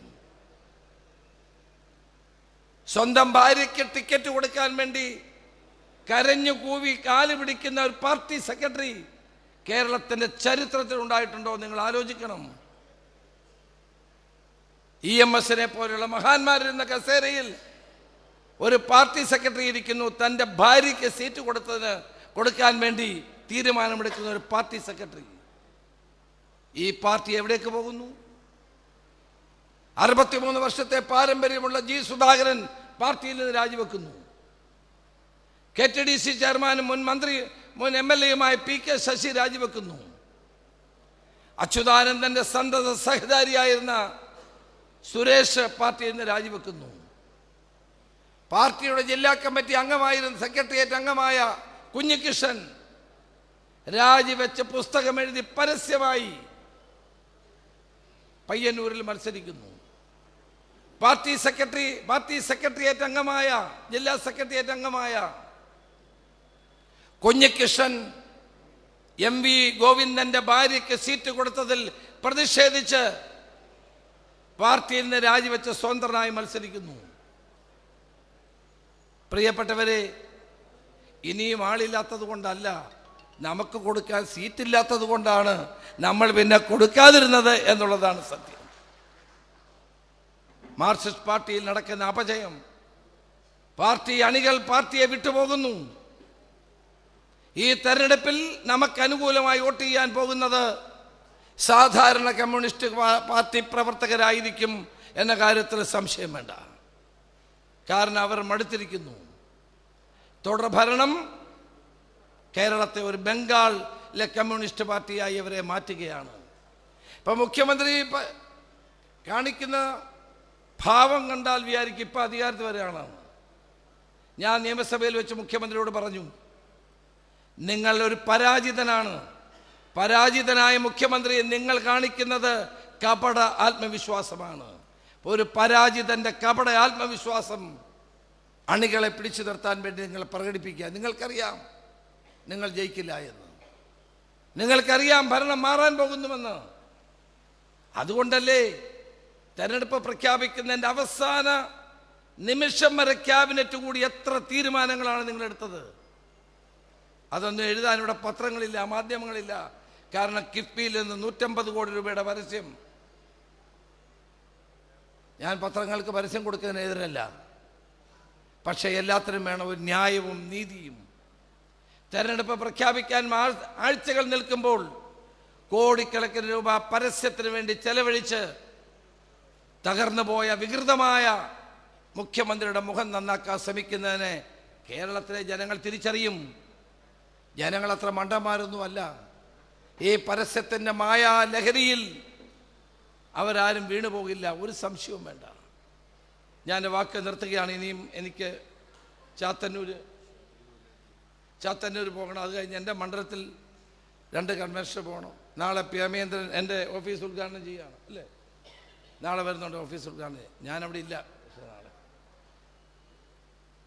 ജനങ്ങൾ എത്രമാത്രം ജനങ്ങൾ വിലക്കയറ്റം കൊണ്ട് കഷ്ടപ്പെടുന്നു, തൊഴിലില്ലായ്മ കൊണ്ട് രൂക്ഷമാകുന്നു, വിശ്വാസികൾക്ക് നേരെ വെല്ലുവിളി ഉയർത്തുന്നു. ശബരിമലയിൽ യുവതികളെ കയറ്റണമെന്ന് നിർബന്ധിച്ചത് ആരാണ്? കേരളത്തിലെ മുഖ്യമന്ത്രിയല്ലേ? വനിതാ മതിൽ പിടിച്ചത് ആരാണ്? കേരളത്തിലെ മുഖ്യമന്ത്രിയല്ലേ? നിത്യബ്രഹ്മചാരിയായ അയ്യപ്പന്റെ മുമ്പിലേക്ക് 2 സ്ത്രീകളെ, യുവതികളെ പോലീസ് അകമ്പടിയോടെ എത്തിച്ചത് ആരാണ്? ഈ മുഖ്യമന്ത്രിയല്ലേ? ഈ അഫിഡവിറ്റ് തിരുത്തിയോ? യുവതികളെ കയറ്റാമെന്നുള്ള പിണറായി വിജയൻ ഗവൺമെന്റിന്റെ അഫിഡവിറ്റ് ഇപ്പോഴും തിരുത്താൻ മുഖ്യമന്ത്രി തയ്യാറല്ല. അതിൻ്റെ അർത്ഥം നിത്യബ്രഹ്മചാരിയായ അയ്യപ്പന്റെ സന്നിധാനത്തേക്ക് യുവതികളെ അയക്കണമെന്നാണ് പിണറായി വിജയന്റെയും ഈ ഗവൺമെന്റിന്റെയും നിലപാട്. അയ്യപ്പ ഭക്തന്മാർ ആലോചിക്കണം. വിശ്വാസ സമൂഹത്തിനെതിരെയുള്ള ഏറ്റവും വലിയ കടന്നാക്രമണമല്ലേ ഇത്? ഇത് നമുക്ക് അംഗീകരിക്കാൻ കഴിയുമോ? ഈ തെരഞ്ഞെടുപ്പിൽ CPM ചെയ്തുകൊണ്ടിരിക്കുന്നത് കാപട്യം പ്രചരിപ്പിക്കാനുള്ളത് മാത്രമാണ്. ദേവസ്വം മന്ത്രി പറയുന്നു ഞങ്ങൾ അഫിഡവിറ്റ് മാറ്റി, മുഖ്യമന്ത്രി പറയുന്നു അഫിഡവിറ്റ് മാറ്റിയിട്ടില്ല. ആര് പറയുന്നതാണ് വിശ്വസിക്കേണ്ടത്? ആഗോള അയ്യപ്പ സംഗമം നടത്തി കോടികൾ വെട്ടിച്ചു. ഇതുവരെ ദേവസ്വം ബോർഡ് കണക്ക് കൊടുത്തിട്ടില്ല, കണക്ക് കൊടുക്കാൻ പറ്റില്ല. ആഗോള അയ്യപ്പ സംഗമത്തിന് വേണ്ടി ഇപ്പോഴും സ്പോൺസർമാരെ അന്വേഷിക്കുകയാണ്. അയ്യപ്പന്റെ സ്വർണം അടിച്ചു മാറ്റി ആളുകൾ ജയിലിൽ നിന്ന് പുറത്തിറങ്ങിയല്ലോ. കൊല്ലം വിജിലൻസ് കോടതി അവരെ ജയിലിലാക്കി, എല്ലാവരും പുറത്തിറങ്ങി. എന്താ കാരണം? സമയത്ത് 90 ദിവസത്തിനുള്ളിൽ കുറ്റപത്രം സമർപ്പിച്ചില്ല. നിങ്ങൾ ഓർക്കുന്നുണ്ടോ? നടിയെ ആക്രമിച്ച കേസിൽ പ്രതികൾക്ക് ജാമ്യം കിട്ടിയില്ല. എന്താ കാരണം? ഭാഗികമായ കുറ്റപത്രം സമർപ്പിച്ചാൽ മതി. ഭാഗികമായ കുറ്റപത്രം സമർപ്പിച്ചതുകൊണ്ട് നടിയെ ആക്രമിച്ച കേസിലെ പ്രതികൾക്ക് 90 ദിവസം കഴിഞ്ഞിട്ടും ജാമ്യം കിട്ടിയില്ല. പ്രിയപ്പെട്ടവരെ, ഇവിടെ പത്മകുമാർ എന്ന CPMന്റെ മുൻ മന്ത്രി MLA വാസു എന്ന് പറയുന്ന കൊല്ലം ജില്ലക്കാരെ ഞാൻ വാസുവിന് പരിചയപ്പെടുത്തേണ്ട, പാർട്ടിയുടെ സമുന്നതനായ നേതാവ്, 4 CPM നേതാക്കന്മാർ ജയിലിൽ മോചിതരായത് ഈ ഗവൺമെന്റിന്റെയും പോലീസിന്റെയും പിടിപ്പ് കേടുകൊണ്ടാണ്. ഭാഗികമായ കുറ്റപത്രം കൊടുക്കാമായിരുന്നു, കൊടുത്തില്ല. അയ്യപ്പന്റെ സ്വർണം എവിടെ? അയ്യപ്പനുണ്ടായിരുന്ന സ്വർണം മുഴുവൻ അടിച്ചുകൊണ്ടുപോയ കള്ളന്മാരെ അവർ സംരക്ഷിക്കുന്നു. മാർക്സിസ്റ്റ് പാർട്ടി പത്മകുമാറിന്റെ പേരിൽ നടപടിയെടുത്തോ? വാസുവിന്റെ പേരിലെടുത്തോ? രക്തസാക്ഷി ഫണ്ട് മുഖ്യവനെ പറ്റി പറഞ്ഞതിന്റെ പേരിൽ കുഞ്ഞികൃഷ്ണന്റെ പേരിൽ നടപടി. അയ്യപ്പന്റെ സ്വർണം മുഴുവൻ കട്ടവന്മാർക്ക് സംരക്ഷണം. ഇതാണ് ഇവിടെ നടക്കുന്നത്. ഒരു കാര്യം ഞാൻ പറയാം, അയ്യപ്പനെ തൊട്ട് കളിച്ചവരാരും രക്ഷപ്പെട്ടിട്ടില്ല എന്നാണ് എനിക്ക് പറയാം. ആ കളി അയ്യപ്പനോട് വേണ്ട എന്ന് എനിക്ക് പറയാം. കേരളത്തിൽ എല്ലാ മതങ്ങൾക്കും മതവിശ്വാസികൾക്കും പോകാൻ കഴിയുന്ന ഒരിടമാണ് ശബരിമല. വാവരസ്വാമിയെ തൊഴുതിട്ടാണ് അയ്യപ്പനെ ദർശനം നടത്തുന്നത്. അർത്തുങ്കൽ പള്ളിയിൽ പോയി തിരിച്ചു വരുമ്പോൾ അർത്തുങ്കൽ ക്രൈസ്തവ ദേവാലയത്തിൽ പോയി മാലയൂരിയിട്ടാണ് അയ്യപ്പന്മാർ വീടുകളിൽ പോകുന്നത്. അത്രമാത്രം മതേതരത്വത്തിൻ്റെ പവിത്രമായ പ്രതീകമായ ശബരിമലയെ തകർക്കാനാണ് ഈ ഗവൺമെൻറ് ശ്രമിച്ചത് മുഴുവൻ. ആ ശ്രമത്തിൽ നിന്ന് UDF ഉള്ളത് കൊണ്ടാണ് അയ്യപ്പ ഭക്തന്മാരെ സംഘടിച്ച് നമ്മളതിനെ നേരിട്ട്.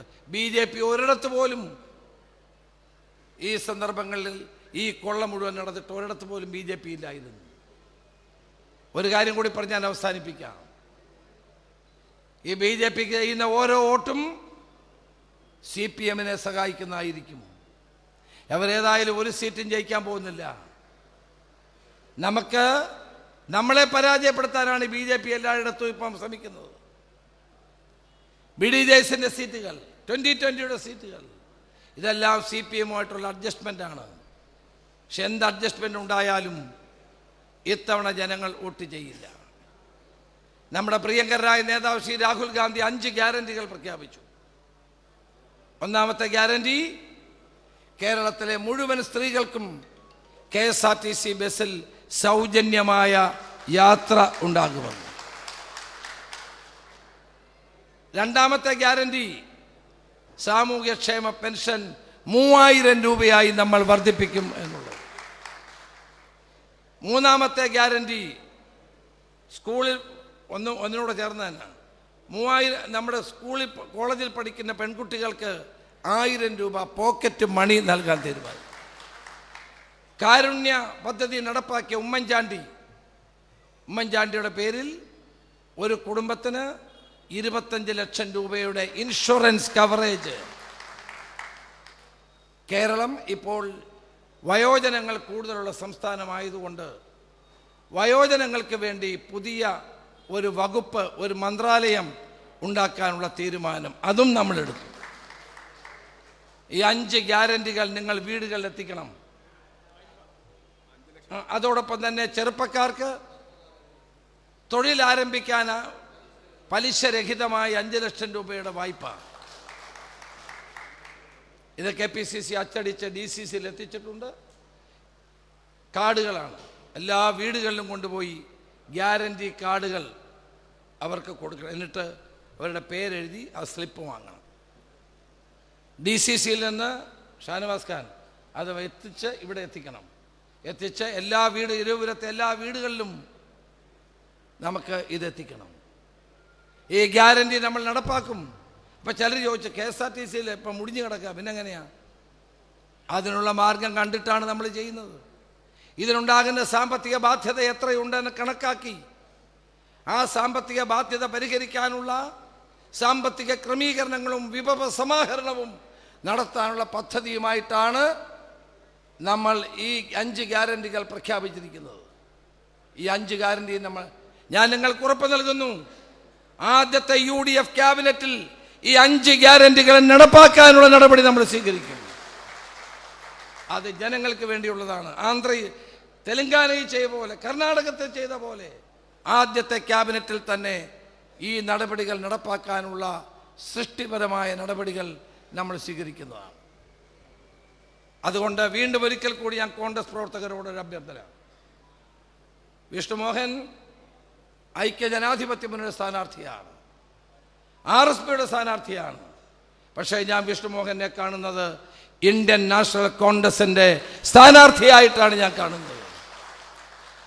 ഓരോ സീറ്റും ജയിച്ചാലേ പിണറായി വിജയൻ്റെ ഗവൺമെൻറ് പോവുകയുള്ളൂ. അതുകൊണ്ട് ഇന്ന് മുതൽ ഓരോ UDF പ്രവർത്തകനും അവൻ്റെ മനസ്സിലെ മുഴുവൻ വികാരങ്ങളും ഉയർത്തിപ്പിടിച്ചുകൊണ്ട്, അവൻ്റെ ശക്തമായ വികാരങ്ങൾ ഉയർത്തിപ്പിടിച്ചുകൊണ്ട് വിഷ്ണുമോഹനെ വൻപിച്ച ഭൂരിപക്ഷത്തോടെ വിജയിപ്പിക്കാൻ രംഗത്തിറങ്ങണം. ഒരു സംശയവും വേണ്ട, ഈ തെരഞ്ഞെടുപ്പിലൂടെ നമുക്ക് 100 സീറ്റ് ഇരവിപുരമടക്കം 100 സീറ്റ് നമ്മൾ നേടി അധികാരത്തിൽ വരും. അതിനുവേണ്ടി ഒരുമിച്ചിറങ്ങണമെന്ന് അഭ്യർത്ഥിച്ചുകൊണ്ട് എൻ്റെ കൊച്ചനിയൻ കൃഷ്ണമോഹൻ എല്ലാവിധ അഭിവാദ്യങ്ങളും നേർന്നുകൊണ്ട് ഈ കൺവെൻഷൻ ഉദ്ഘാടനം ചെയ്യുന്നു. നമസ്കാരം. ജയ് ഹിന്ദ്.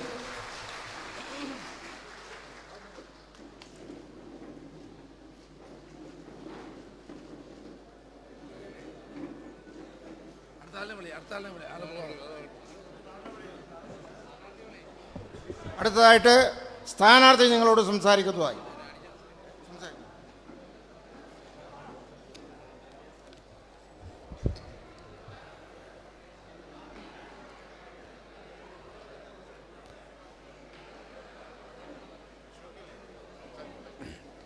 ബഹുമാനപ്പെട്ട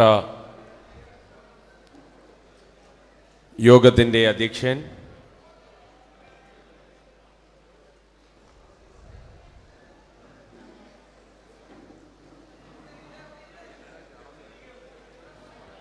ഈ യോഗം ഉദ്ഘാടനം ചെയ്ത് അടുത്ത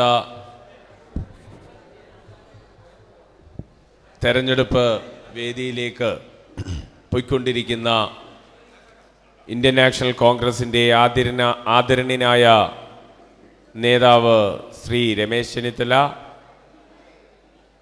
കൊല്ലത്തിൻ്റെ പ്രിയങ്കരനായ MP സഖാവ് NK പ്രേമചന്ദ്രൻ MP ഉൾപ്പെടെയുള്ള ജനപ്രതിനിധികൾ, RSPയുടെ സംസ്ഥാന സെക്രട്ടറിയുടെ ചുമതല വഹിക്കുന്ന AICC ഏട്ടൻ ഉൾപ്പെടെയുള്ള കക്ഷി നേതാക്കന്മാരെ, പ്രിയമുള്ള UDF കുടുംബാംഗങ്ങളെ, സുഹൃത്തുക്കളെ, ഏപ്രിൽ മാസം 9-ാം തീയതി നടക്കുന്ന തെരഞ്ഞെടുപ്പ് നമ്മുടെ കൊച്ചു കേരളത്തെ സംബന്ധിച്ചിടത്തോളം കേവലമായ ഒരു ഭരണമാറ്റത്തിനുള്ള തെരഞ്ഞെടുപ്പല്ല എന്നാണ് പ്രിയപ്പെട്ട ശ്രീ രമേശ് ചെന്നിത്തലാജി ഇവിടെ സൂചിപ്പിച്ചത്. കാരണം കഴിഞ്ഞ 10 വർഷക്കാലം കേരളത്തിൻ്റെ ഭരണകൂടം തകർത്തെറിഞ്ഞ ഒരു കേരളത്തെ പുനഃസൃഷ്ടിക്കുക മാത്രമല്ല,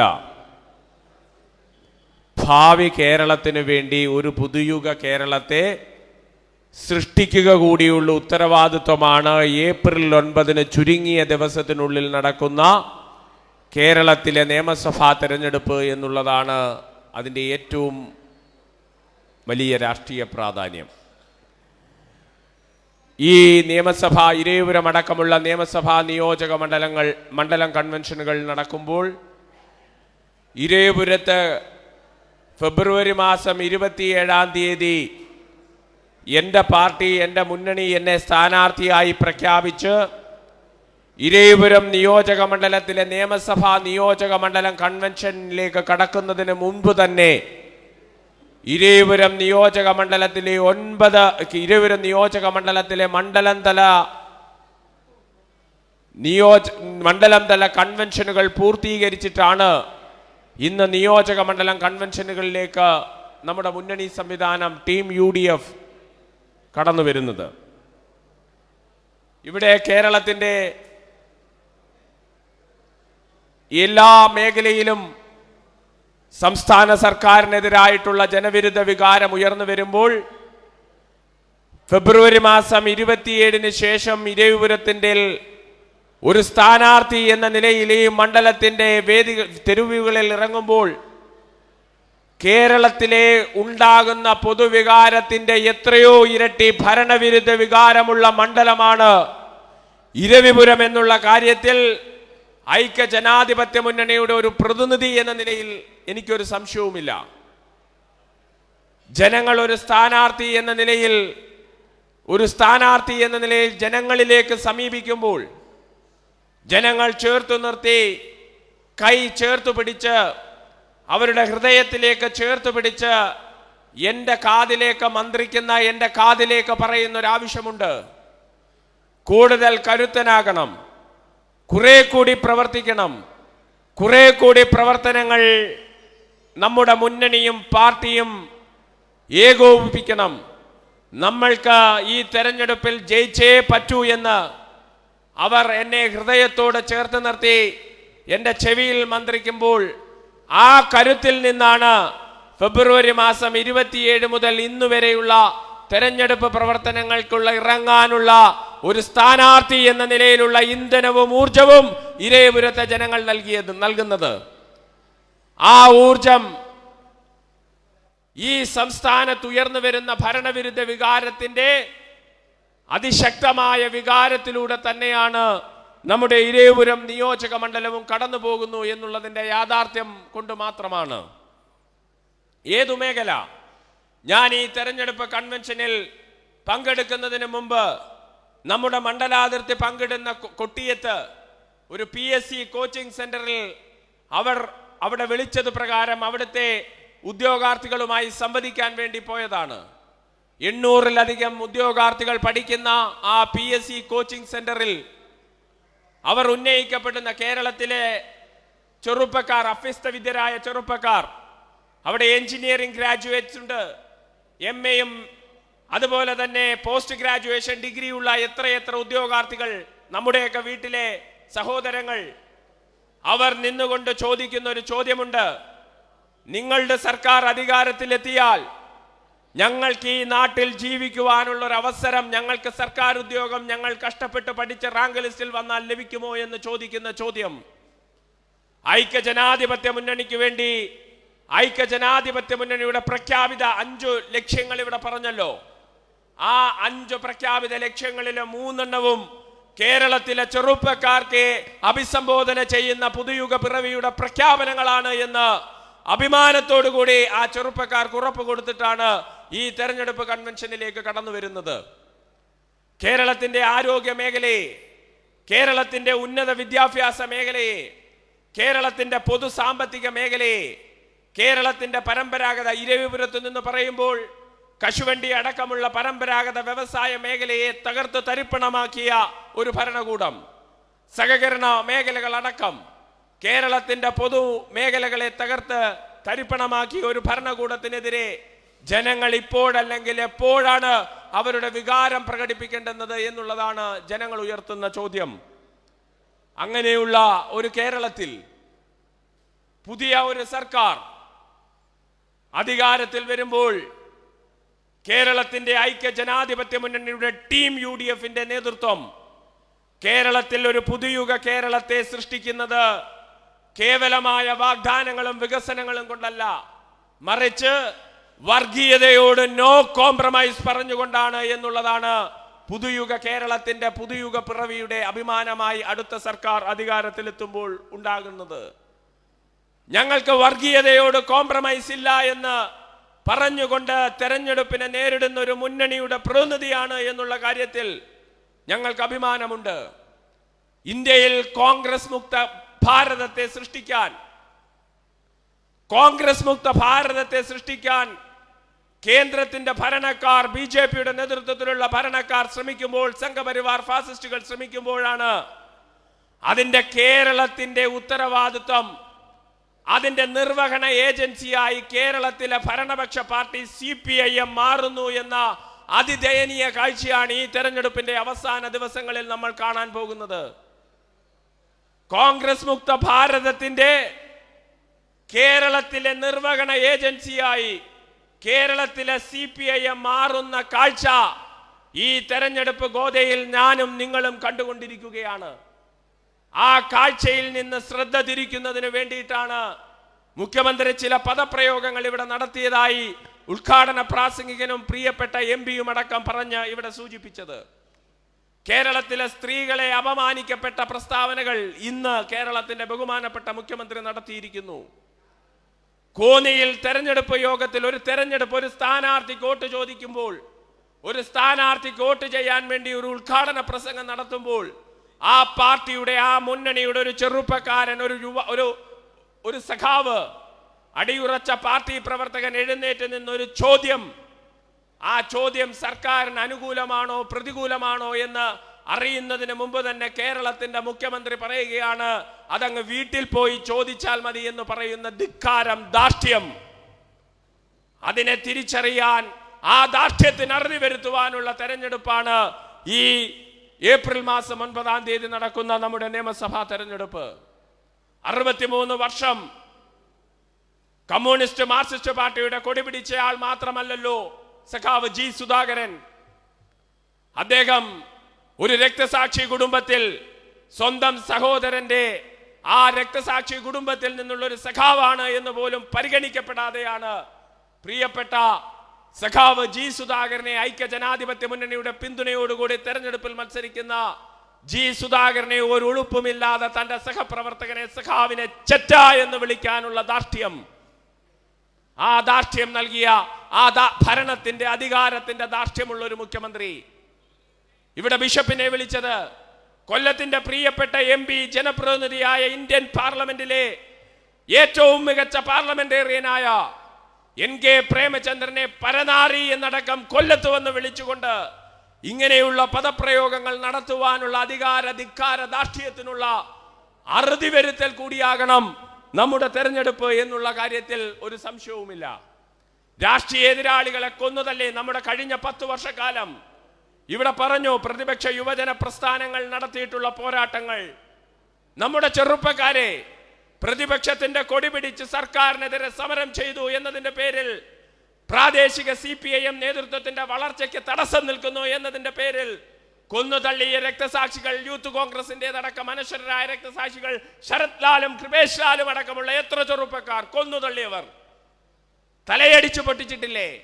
സമരം ചെയ്തതിന്റെ പേരിൽ പോലീസിന്റെ മർദ്ദനമേൽക്കുന്നത് ഞങ്ങൾക്ക് അഭിമാനമാണ്. ഞങ്ങൾ പോലീസിന്റെ അടികൊള്ളുമ്പോൾ ഞങ്ങൾ അടികൊണ്ട പാട് ഞങ്ങളുടെ പുറകിലാണെങ്കിൽ ഞങ്ങൾ അത് പുറത്ത് കാണിക്കാറില്ല. കാരണം എന്താണെന്നറിയാമോ?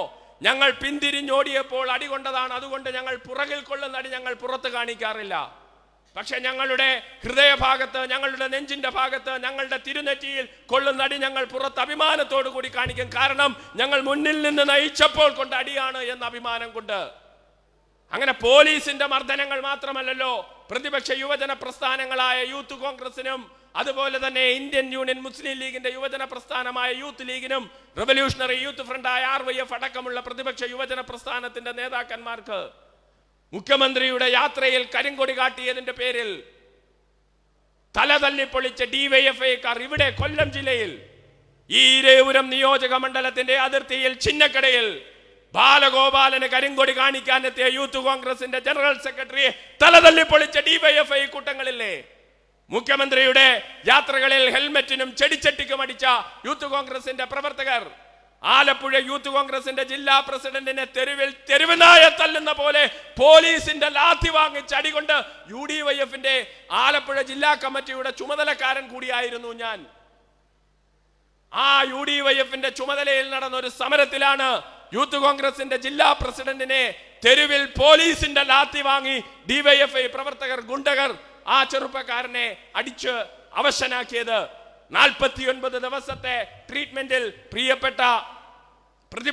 പ്രിയപ്പെട്ട നമ്മുടെ രമേശ് ചെന്നിത്തല അദ്ദേഹത്തിന്റെ മണ്ഡലത്തിലുള്ള പ്രിയപ്പെട്ട ആ യൂത്ത് കോൺഗ്രസിന്റെ ജില്ലാ പ്രസിഡന്റ്, അങ്ങനെ എത്ര ചെറുപ്പക്കാർ, കണ്ണിന് കാഴ്ച നഷ്ടപ്പെട്ട ചെറുപ്പക്കാർ കോളേജ് യൂണിയൻ തെരഞ്ഞെടുപ്പിൽ വിജയിച്ചു, യൂണിവേഴ്സിറ്റി യൂണിയൻ തെരഞ്ഞെടുപ്പിൽ വിജയിച്ചു എന്ന് പറഞ്ഞുകൊണ്ട് KSUവിന്റെയും MSFന്റെയും എത്ര യൂണിയൻ ഭാരവാഹികളെ പൂട്ടിയിട്ടും കായികമായി കൈകാര്യം ചെയ്യുമെട്ട ഭരണം.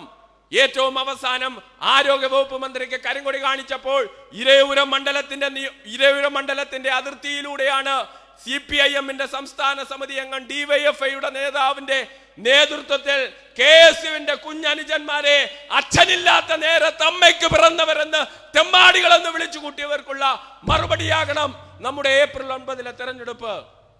അതുകൊണ്ടാണ് ഈ തെരഞ്ഞെടുപ്പ് കേവലമായ ഒരു ഭരണമാറ്റത്തിന് വേണ്ടിയുള്ള തെരഞ്ഞെടുപ്പല്ല എന്ന് പറയുന്നത്. ഏത് സമരവും ഏറ്റെടുത്ത് ആ സമരത്തിന്റെ പന്താവിൽ നിൽക്കുമ്പോൾ ഞങ്ങൾ ചെറുപ്പക്കാർക്ക് ലഭിച്ചിട്ടുള്ള ആവേശമുണ്ട്. ഞങ്ങൾ ജയിലിൽ കിടന്നിട്ടുണ്ട്. എന്നോടൊപ്പം ജയിലിൽ കിടന്ന യൂത്ത് കോൺഗ്രസിന്റെ നേതാക്കന്മാരുള്ള മണ്ഡലമാണ് തിരുവനന്തപുരം സെൻട്രൽ ജയിലിൽ 18 ദിവസം യൂത്ത് കോൺഗ്രസിന്റെ സംസ്ഥാന അധ്യക്ഷനും യൂത്ത് ലീഗിന്റെ സംസ്ഥാന സെക്രട്ടറി PK ഫിറോസ് സാഹിബ് അടക്കമുള്ള ഇടതുപക്ഷ ഭരണകൂടത്തിനെതിരെ സമരം ചെയ്ത RYFന്റെ സംസ്ഥാന പ്രസിഡന്റ് സഖാവ് ഉല്ലാസ് കോവൂർ അടക്കം ഞങ്ങളടക്കം 18 ദിനരാത്രങ്ങൾ ജയിലിൽ കിടന്നിട്ടുണ്ട്. ഇരവിപുരം യൂത്ത് കോൺഗ്രസിന്റെ നിയോജക മണ്ഡലം പ്രസിഡന്റ് അനസ്, കൗൺസിലറായി തെരഞ്ഞെടുക്കപ്പെട്ട അസൈൻ, ഫവാസ്, അതുപോലെ തന്നെ നിഷാന്ത് അടക്കമുള്ള യൂത്ത് കോൺഗ്രസോടൊപ്പം ഏതാണ്ട് 35 യൂത്ത് കോൺഗ്രസിന്റെയും RYFന്റെയും യൂത്ത് ലീഗിന്റെയും അടക്കമുള്ള പ്രവർത്തകരുമായി 18 ദിനരാത്രങ്ങൾ ഞങ്ങൾ ജയിലിൽ കിടന്നിട്ടുണ്ട്. പിന്നെ എത്രയോ തവണ ഏതെല്ലാം സമരങ്ങളിൽ അത്തരം ഒരു സമര രൂപം അല്ലെങ്കിൽ സമരത്തിൽ ഞങ്ങളെ ഞങ്ങളുടെ പാർട്ടിയും മുന്നണിയും ഏൽപ്പിക്കുന്ന ഉത്തരവാദിത്വമായി തന്നെയാണ് ഈ തെരഞ്ഞെടുപ്പിനെയും നമ്മൾ ഏറ്റെടുക്കുന്നത്. ഈ തെരഞ്ഞെടുപ്പ് അങ്ങനെ അടികൊണ്ടവരുടെ, അങ്ങനെ ഈ പ്രസ്ഥാനത്തിനു വേണ്ടി, നമ്മുടെ പ്രതിപക്ഷത്തിനു വേണ്ടി പോസ്റ്റർ ഒട്ടിച്ചവരുടെയും കൊടി പിടിച്ചവരുടെയും അടികൊണ്ടവരുടെയും ഒക്കെ വേണ്ടിയുള്ള ഒരു തെരഞ്ഞെടുപ്പ് അവരുടെ പ്രതിനിധിയായിട്ടാണ് ഇരവിപുരം നിയോജക മണ്ഡലത്തിൽ ഞാൻ ഐക്യജനാധിപത്യ മുന്നണിയുടെ പ്രതിനിധിയായി ജനവിധി തേടുന്നത്. ഇരവിപുരം നിയോജക മണ്ഡലത്തിന്റെ അടിസ്ഥാന വികസന പ്രശ്നങ്ങൾ അടക്കം MP അടക്കം ഇവിടെ സൂചിപ്പിച്ചു. കൊല്ലത്തിന്റെ പ്രിയപ്പെട്ട MP പ്രിയപ്പെട്ട NK പ്രേമചന്ദ്രന്റെ നേതൃത്വത്തിൽ റെയിൽവേ സ്റ്റേഷനിൽ പുതിയ വികസനം, പുതിയ റെയിൽവേ ടെർമിനൽ അല്ലെങ്കിൽ പുതിയ വികസന പ്രവർത്തനങ്ങൾ നടക്കുമ്പോൾ കൊല്ലം കോർപ്പറേഷന്റെ ഭരണസാരഥ്യം പിടിച്ചെടുത്ത ഐക്യജനാധിപത്യ മുന്നണി, ചരിത്രത്തിൽ ആദ്യമായി മയ്യനാട് ഗ്രാമപഞ്ചായത്ത് പിടിച്ചെടുത്ത മയ്യനാട് ഗ്രാമപഞ്ചായത്തിന്റെ ഭരണസാരഥ്യം വഹിക്കുന്ന ഐക്യജനാധിപത്യ മുന്നണിയുടെ പ്രതിനിധിയായിട്ടാണ് ഈ തെരഞ്ഞെടുപ്പിൽ ഇവിടെ ജനങ്ങളെ നാം നേരിടുന്നത്. ഇവിടുത്തെ അടിസ്ഥാന വികസന പ്രശ്നങ്ങൾ നമ്മൾ തയ്യാറാണ്. ഐക്യജനാധിപത്യ മുന്നണിക്ക് വേണ്ടി 10 വർഷം ഭരണം കൈയാളിയ ജനപ്രതിനിധിയോട്, ഇവിടുത്തെ ഭരണകക്ഷി MLAയോട് തികഞ്ഞ നേരിട്ടുള്ള സംവാദത്തിന് ഐക്യജനാധിപത്യ മുന്നണി തയ്യാറാണ്. ഇരവിപുരത്തിന്റെ അടിസ്ഥാന വികസന പ്രശ്നങ്ങളെ കുറിച്ച് ചർച്ച ചെയ്യാൻ ഞങ്ങൾ തയ്യാറാണ്. ആ ചർച്ചയ്ക്ക് നമ്മൾ ഐക്യജനാധിപത്യ മുന്നണി ടീം UDF ഇരവിപുരം അതിനെ ഞങ്ങൾ ആ സംവാദത്തിന് വേണ്ടി ക്ഷണിക്കുകയാണ്. ഇവിടുത്തെ ഗ്രാമീണ റോഡുകളെ സംബന്ധിച്ച്, റെയിൽവേ മേൽപ്പാലങ്ങളെ സംബന്ധിച്ച്, കുടിവെള്ള പ്രശ്നത്തെ സംബന്ധിച്ച്, മാലിന്യ സംസ്കരണങ്ങളെ സംബന്ധിച്ച്, സെറ്റിൽമെന്റ് കോളനികളെ സംബന്ധിച്ച്, സുനാമി കോളനികളെ സംബന്ധിച്ച്, ശ്മശാനങ്ങളില്ലാത്ത നാടിന്റെ വികസന പ്രവർത്തനങ്ങളെ അടക്കം കുറിച്ച് സംവദിക്കാനും സംസാരിക്കാനും ഐക്യജനാധിപത്യ മുന്നണി ഈ തെരഞ്ഞെടുപ്പിൽ സർവസജ്ജമാണ്. നിങ്ങളുടെ വികസനമില്ലായ്മ മാത്രമല്ല, നാളെ അധികാരത്തിലെത്തിയാൽ ഐക്യജനാധിപത്യ മുന്നണിയുടെ സർക്കാർ അധികാരത്തിലെത്തുമ്പോൾ ഈ പുതിയ ഒരു ഇരവിപുരത്തിന്, പുതുയുഗ ഇരവിപുരത്തിന്റെ സൃഷ്ടിക്കായി, പുതിയ ഇരവിപുരത്തെ പുനഃസൃഷ്ടിക്കപ്പെടുന്നതിന് വേണ്ടിയിട്ടുള്ള അഹോരാത്രമായ ഒരു മാസ്റ്റർ പ്ലാൻ, ഒരു വികസന കാഴ്ചപ്പാട്, അത് ടൂറിസം മേഖലയും കടലും കായലും പങ്കിടുന്ന ഇരവിപുരത്തിന്റെ ടൂറിസം മേഖലയായാലും, ഇരവിപുരത്തിന്റെ അടിസ്ഥാന പ്രശ്നങ്ങളെ അഭിമുഖീകരിക്കുന്നതിലെ ഏറ്റവും ശാസ്ത്രീയമായ അത്യാധുനിക മാർഗങ്ങളെ കൈകാര്യം ചെയ്യുന്ന കാര്യത്തിലായാലും, ഇരവിപുരത്തിന്റെ കശുവണ്ടി തൊഴിലാളികളുടെ അടിസ്ഥാന പ്രശ്നങ്ങളെ AI സാങ്കേതിക വിദ്യ ഉപയോഗിച്ചടക്കം പുനഃസൃഷ്ടിക്കപ്പെടുന്ന കേരളത്തിന്റെ പരമ്പരാഗത വ്യവസായ മേഖലയുടെ പുനഃസൃഷ്ടിയെ കുറിച്ചടക്കമുള്ള ചർച്ചകൾക്ക് ഒരു പുതുയുഗ ഇരവിപുരത്തിനായിട്ട് മുന്നോട്ട് വയ്ക്കുന്ന ഐക്യജനാധിപത്യ മുന്നണിയുടെ കാഴ്ചപ്പാട് നമ്മൾ ജനങ്ങളുമായി സംവദിക്കാനും തയ്യാറാണ്. ഐക്യജനാധിപത്യ മുന്നണിക്ക് ഒരു സ്ഥാനാർത്ഥി എന്ന നിലയിൽ നൽകാനുള്ള ഒരു ഉറപ്പ്, ഒരിക്കലും ഈ സ്ഥാനാർത്ഥിത്വവും സ്ഥാനാർത്ഥിത്വത്തിന് ശേഷം ലഭിക്കുന്ന വിജയവും ഒരിക്കലും എൻ്റെ ഏതെങ്കിലും ഒരു സ്വകാര്യ ബിസിനസ് താല്പര്യത്തിനോ എനിക്ക് പണം നേടാനുള്ള താല്പര്യത്തിനോ വേണ്ടി ഉപയോഗിക്കില്ല എന്ന ഉറപ്പ് എന്റെ ഐക്യജനാധിപത്യ മുന്നണിയുടെ ടീം UDFന്റെ പ്രവർത്തകരിൽ ഏതെങ്കിലും ഒരാൾക്ക് ഏതെങ്കിലും ഒരു ജനങ്ങളുടെ മുന്നിൽ തല താഴ്ത്തേണ്ടി വരില്ല എന്ന ഉറപ്പ്,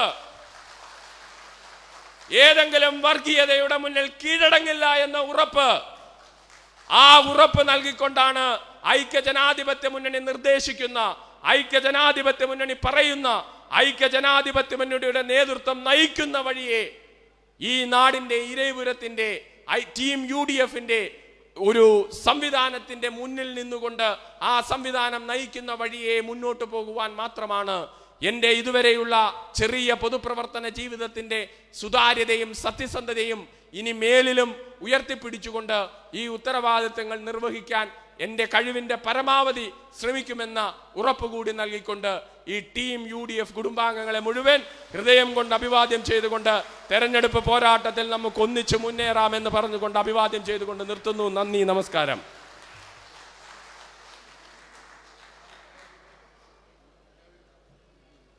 അടുത്തത് മുൻ മന്ത്രി ശ്രീ ബാബു ദിവാകരൻ സംസാരിക്കണം. ബഹുമാന്യായ അധ്യക്ഷൻ, വേദിയിലും സദസ്സിലുമുള്ള UDF നേതാക്കളെ, പ്രിയമുള്ള സഹപ്രവർത്തകർ, ഇനിയൊരു പ്രസംഗത്തിനൊന്നും ഇവിടെ ഒരു പ്രസക്തിയുമില്ല എന്നെനിക്കറിയാം. എന്നേക്കാൾ നല്ലതുപോലെ ഈ തെരഞ്ഞെടുപ്പിൻ്റെ രാഷ്ട്രീയ പ്രാധാന്യവും അതിൽ ടീം UDF വിജയിക്കേണ്ടതിൻ്റെ ആവശ്യകതയും എന്നേക്കാൾ കൂടുതൽ ബോധ്യമുള്ളവരാണ് എൻ്റെ മുമ്പിലിരിക്കുന്ന ഓരോ പ്രവർത്തകരും. പക്ഷെ ഒരു കാര്യം മാത്രം ഞാൻ ഓർമ്മിപ്പിക്കാൻ ഈ അവസരം വിനിയോഗിക്കുന്നു. നമ്മൾ കഴിഞ്ഞ തെരഞ്ഞെടുപ്പ് വരെ നമ്മൾ രണ്ട് മുന്നണികൾ തമ്മിലാണ് ഇവിടെ മത്സരമുണ്ടായത്. LDFും UDFും തമ്മിലാണ്.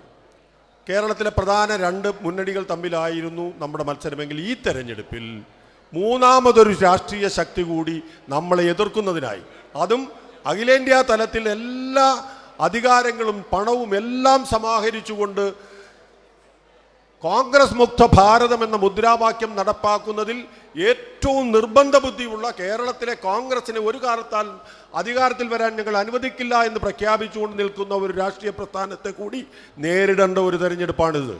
അത് നമ്മൾ ചെറുതായി കണ്ടിട്ട് കാര്യമില്ല. ഇന്നും ഇന്നലെയുമായി വിവിധ മാധ്യമങ്ങൾ ചർച്ച ചെയ്തുകൊണ്ടിരിക്കുന്ന വിഷയം അതാണ്. ഈ കേരളത്തിലെ 10 സീറ്റുകളിൽ ഇതിനകം LDFും BJPയും തമ്മിൽ ധാരണയായി കഴിഞ്ഞിരിക്കുന്നു. ഉദാഹരണം, ഞാനിപ്പോൾ തിരുവനന്തപുരത്ത് താമസിക്കുന്ന നേമം മണ്ഡലത്തിലാണ്. നേമം മണ്ഡലം ഇപ്പം തന്നെ അവിടെ സ്ഥാനാർത്ഥിയായിട്ട് നിർത്തിക്കുന്നത് ശിവൻകുട്ടി മന്ത്രിയാണ്. എന്തിനാണെന്നറിയാമോ? ശിവൻകുട്ടി മന്ത്രി തോറ്റ് അതോടുകൂടി ഈ രാഷ്ട്രീയ വനവാസം അവസാനിപ്പിച്ചങ്ങ് പോയിക്കോളും. CPM തീരുമാനിച്ചിരിക്കുന്നതാണ്. അതുകൊണ്ടാണ് ശിവൻകുട്ടി മന്ത്രി സ്ഥാനത്ത് നടക്കാൻ പോലും വയ്യ, രണ്ടുപേർ പിടിച്ചോണ്ടാണ് നടത്തുന്നത്. അതുപോലെ തന്നെ കഴക്കൂട്ടം, നമ്മുടെ കടമ്പള്ളി സുരേന്ദ്രൻ അറിയാമല്ലോ, കഴിഞ്ഞ ദിവസങ്ങളും ED വിളിച്ചിരിക്കുക അന്വേഷിക്കാൻ. അപ്പോൾ അവിടെ നിർത്തി ആ സീറ്റങ്ങ് കഴക്കൂട്ടക്കാർക്ക് അതങ്ങ് BJPക്ക് കൊടുത്താൽ കടകംപള്ളിയും പോവും, ആ പ്രശ്നങ്ങളും തീരും. ഇപ്പോൾ 2 സീറ്റായ കൊല്ലത്തും ഒരു സീറ്റ് അവരെ ധാരണയിലെത്തിയിട്ടുണ്ട്. പിന്നെ പാലക്കാട്, മഞ്ചേശ്വരം, ഇങ്ങനെ ഇപ്പോൾ അവർ തമ്മിലുള്ള തർക്കം BJP പറയുന്ന അവർക്ക് 20 സീറ്റ് വേണമെന്നാണ്. ഇവരിപ്പോൾ 10 സമ്മതിച്ചു. ഇനി അത്ര ഇപ്പോൾ ഈ കഴിഞ്ഞ ദിവസങ്ങളിലുണ്ടായ ഈ UDFിൻ്റെ വലിയ മുന്നേറ്റം കണ്ടപ്പോൾ 5 സീറ്റും കൂടെ അവർ സമ്മതിച്ചിരിക്കുക. നിങ്ങൾ ഓർക്കണം, കേരളത്തിലെ 140 മണ്ഡലങ്ങളിൽ 15 സീറ്റ് പോയി കഴിഞ്ഞാൽ പിന്നെയും 125 സീറ്റുണ്ട്, 135 സീറ്റുണ്ട്. ഈ 135 സീറ്റിൽ 5000 വോട്ടിൻ്റെ ഡിഫറൻസിൽ മുന്നണികൾ വ്യത്യാസമുള്ള 30ഓളം സീറ്റുണ്ട്. അവിടെ ഒരു ധാരണ എത്തിക്കഴിഞ്ഞാൽ നമുക്കെല്ലാവർക്കും അറിയാം, നമ്മൾ പോലും പറയുന്നത് 100 സീറ്റ് നമ്മൾ ജയിക്കുമെന്നാണ്. അപ്പോൾ 40 സീറ്റ് എന്തായാലും LDF ജയിക്കുമെന്നാണല്ലോ നമ്മൾ തന്നെ പറയുന്നത്. ആ 40ൻ്റെ കൂടെ ഒരു 30 സീറ്റും കൂടെ ആകുമ്പോൾ അപ്പോൾ അതിനിപ്പോൾ BJP ശ്രമിക്കുന്നത് എന്താണെന്ന് അറിയാമോ? ഒറ്റയ്ക്ക് ഇടതു മനുഷ്യർക്ക് ഭൂരിപക്ഷം കിട്ടണ്ട, അവരൊരു 65-67 നിന്നാൽ മതി. എന്നുവെച്ചാൽ ഇവർ പുറത്ത് നിന്ന് പിന്താകും. കോൺഗ്രസിനെ പുറത്ത് നിർത്താം, അവരുടെ പിന്തുണയോടുകൂടി അധികാരത്തിൽ വരുന്ന ഒരു ടീം, ഒരു പിണറായിയുടെ ഗവൺമെൻറ്. ഇതാണ് BJPയുടെ പ്ലാൻ. അതിനുവേണ്ടി എത്ര കോടി മുടക്കുന്നതിനും അവർ തയ്യാറാണ്. നിങ്ങൾക്കറിയാമല്ലോ, ഇപ്പോൾ കേരളത്തിൽ ഈ 2 ദിവസം കൊണ്ട് ഇവിടെ BDJSൻ്റെ സ്ഥാനാർത്ഥി തന്നെ എത്ര കോടി രൂപ ചിലവാക്കിക്കൊണ്ടിരിക്കുന്നത്. ഇത് നമ്മൾ കാണാതെ പോകരുത്. പിന്നെ ഒരു കാര്യം കൂടി, നമ്മളെല്ലാവരും ഇവിടെ രമേശ് ചെന്നിത്തല ഉൾപ്പെടെ പറഞ്ഞു, വളരെ ചുരുങ്ങിയ ദിവസങ്ങളാണ് നമ്മുടെ മുമ്പിലുള്ളത്. നമ്മളിപ്പോൾ തന്നെ കാലാവസ്ഥ നിങ്ങൾക്കറിയാം. ഇപ്പോൾ തന്നെ ഈ 3 മണിക്ക് കൺവെൻഷൻ വെച്ച് ഇത്രയും അതികഠിനമായി, ഇന്നലെയാണെങ്കിൽ നല്ല AC പിന്നെ ഓഡിറ്റോറിയത്തിലായിരുന്നു, അവിടെ വലിയ ചൂടൊന്നും അറിഞ്ഞില്ലല്ലേ, നിങ്ങളൊക്കെ പങ്കെടുത്തവർക്കറിയാം. പക്ഷെ ഇവിടെ നമുക്ക് ഈ കാലാവസ്ഥയിൽ തെരഞ്ഞെടുപ്പ് പ്രവർത്തനം അത്ര എളുപ്പമല്ല. അതുകൊണ്ട് നമുക്കിത് ബൂത്തുകളിലേക്ക് പോകണം. ഇന്നു മുതൽ നമ്മുടെ പ്രവർത്തനങ്ങൾ ബൂത്തുകൾ കേന്ദ്രീകരിച്ചാവണം. ആ ബൂത്തുകളെ നമ്മൾ 4 ബൂത്ത്, ഒരു ബൂത്തിനെ തന്നെ 4ആയി വിഭജിച്ച് ആ 10, 20, 50, 60 വീടുകളായി ചുരുക്കി ആ 60 വീടുകളിൽ ഈ ഓരോ ദിവസവും 25, 50 വീടുകളിൽ വൈകുന്നേരത്തെ ഒരു 4 മണി തൊട്ട് 7 മണി വരെ, 8 മണി വരെ ഈ വീടുകളിൽ കയറി ഇറങ്ങി ജനങ്ങളെല്ലാം തയ്യാറെടുത്ത് അവരെല്ലാം മടുത്തിരിക്കുകയാണ്. ഒരു ദിവസം മുമ്പേ പിണറായി വിജയനെ പറഞ്ഞയക്കണമെന്ന് ജനങ്ങൾ തെരഞ്ഞെടുത്തിരിക്കുക. പക്ഷേ അവരെ കൊണ്ട് അത് വോട്ട് ചെയ്യിച്ച് നമ്മുടെ വിജയം ഉറപ്പാക്കുന്ന ജോലി നമ്മൾ ചെയ്തേ വെക്കൂ. പിന്നെ ഒരു കാര്യം ഞാൻ പറയാം, ഇത്തവണ നമ്മൾ ജയിക്കുന്നില്ലെങ്കിൽ പിന്നെ ഈ പണിക്ക് നമ്മൾ പോകേണ്ടി വരത്തില്ല. അറിയാമല്ലോ, ഇനി ഒരു കൂടി അവർ ഏതെങ്കിലും കാരണവശാൽ നമുക്ക് ജയിക്കാൻ പറ്റിയില്ലെങ്കിൽ അടുത്ത തവണ നമുക്ക് ജയിച്ചു കളയാമെന്ന് വിചാരിച്ച് ഇനി നമ്മൾ ആരും ഇനി ആ പണിക്ക് പോകേണ്ടി വരത്തില്ല എന്നാൽ എൻ്റെ ഒരു വിശ്വാസം. നിങ്ങളൊക്കെ അങ്ങനെ തന്നെയാണ് വിശ്വസിക്കുന്നതെന്ന് എനിക്ക് തോന്നുന്നു. നമുക്ക് അതുകൊണ്ട് ഈ ചുരുങ്ങിയ ദിവസങ്ങൾ ഒത്തൊരുമയോടുകൂടി ഒറ്റക്കെട്ടായി ഇവിടെ എല്ലാം ആവർത്തിച്ച് പറഞ്ഞു, ഈ 140 മണ്ഡലത്തിൽ 100 സീറ്റ് ജയിക്കണമെങ്കിൽ ഓരോ സീറ്റും പ്രധാനമാണ്. ഒരു സീറ്റും നമ്മളങ്ങ് ജയിച്ചിരിക്കുന്നു എന്ന് ഒരു സീറ്റിൽ നമുക്ക് പറയാൻ കഴിയില്ല. തെരഞ്ഞെടുപ്പ് പറഞ്ഞാൽ അങ്ങനെയാണ്. നമുക്ക് ഒരു സീറ്റിൽ നമ്മൾ ജീവൻ ഉറപ്പിച്ച് നിർത്തിയിരിക്കുന്നു ആർക്കും ഒരു തെരഞ്ഞെടുപ്പ് കഴിയുമ്പോഴേ പറയാൻ നോക്കൂ. അതുകൊണ്ട് എല്ലാ സീറ്റുകളിലും കടുത്ത മത്സരമാണ്. എരേപുരത്ത് പ്രത്യേകിച്ചും കടുത്ത മത്സരമാണ്. ആ മത്സരത്തിന് തയ്യാറാകാനുള്ള മുന്നണി പോരാളികളാണ് എൻ്റെ മുമ്പിലിരിക്കുന്നവർ. നിങ്ങളെ ഇരിക്കുന്നവരെ ആരെയും രാഷ്ട്രീയ തെരഞ്ഞെടുപ്പ് പ്രവർത്തനം പഠിപ്പിക്കേണ്ടത് ആരുമില്ലെന്ന് എനിക്കറിയാം. അതുകൊണ്ട് നമുക്ക് ഒറ്റക്കെട്ടായിട്ട് ഈ ദിവസം ചുരുങ്ങിയ ദിവസങ്ങളിൽ ആ ബൂത്തുകളിലേക്ക് പോയി ഈ സ്ഥാനാർത്ഥിയെ വിജയിപ്പിക്കുന്നതിനുള്ള എല്ലാ സാഹചര്യവും അനുകൂലമാണ്. അത് വിജയിപ്പിക്കണമെന്ന് മാത്രം അതിനുവേണ്ടി നമുക്ക് തയ്യാറാകാം എന്ന് നിങ്ങളോടൊപ്പം ആ പ്രവർത്തനങ്ങളിൽ നമ്മളൊക്കെ ഒരുമിച്ച് നീങ്ങാമെന്ന് മാത്രം പറഞ്ഞുകൊണ്ട് എൻ്റെ വാക്കുകൾ അവസാനിക്കും. അധ്യക്ഷൻ്റെ അനുവാദത്തോടു കൂടിയാണ്. തെരഞ്ഞെടുപ്പ് കമ്മിറ്റി രൂപീകരണമാണ്. പിന്നെ ചില പരിപാടികൾ ഇട്ടിട്ടുണ്ട്, അതെല്ലാം ചെയർമാൻ വിശദീകരിക്കുന്നതാണ്. ഈ തെരഞ്ഞെടുപ്പ് കമ്മിറ്റി 251 പേരടങ്ങുന്ന ഒരു കമ്മിറ്റിയാണ്. ഇന്നിവിടെ പങ്കെടുത്തിട്ടുള്ള 251 പേർ.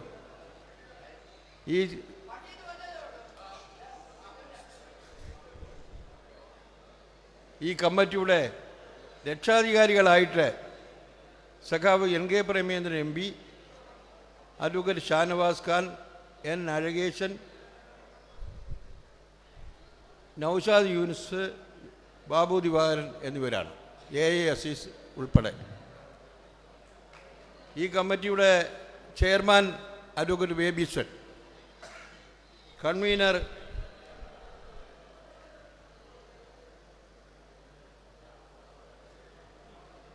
വൈസ് ചെയർമാൻമാർ Vivinendran S, Sreekumar, Ansar Azeez, M Saji Kumar, Ananda Brahmanand, RS Abin, Adikkad Madhu, Hakkar. Joint കൺവീനർമാർ Palathara Sajeev, Nasar, TK Sulfi. Convener K Babu.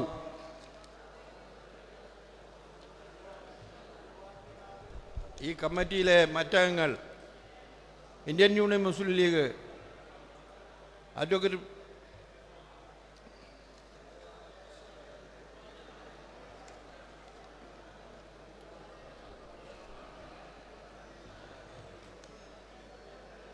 Chairman advocate Babyson, general convener K Babu, ഖജാൻജി Nasimuddin Pallimukku Muslim League, vice ചെയർമാൻമാർ നാസിമുദ്ദീൻ, സുധീർ കിടങ്ങിൽ, മുള്ളുകാട്ടിൽ സാദിഖ്, A ഫസലുദ്ദീൻ ഹാജി, ഉമേനല്ലൂർ ഷഹാബുദ്ദീൻ, പോളയത്തോട് ഷാജഹാൻ, അഹമ്മദ് ഹുസൈൻ, അൻസാരി നൂറുദ്ദീൻ, Y നുജുമുദ്ദീൻ, മുഹമ്മദ് സുഹൈൽ, അഹമ്മദ് ഉഹൈൽ.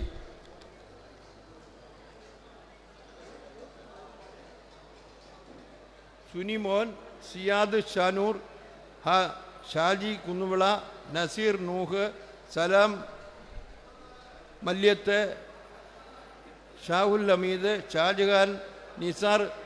ഇവരെല്ലാം ഇന്ത്യൻ യൂണിയൻ മുസ്ലിം ലീഗിൻ്റെ പ്രതിനിധികളാണ്. RSPയുടെ പ്രതിനിധികൾ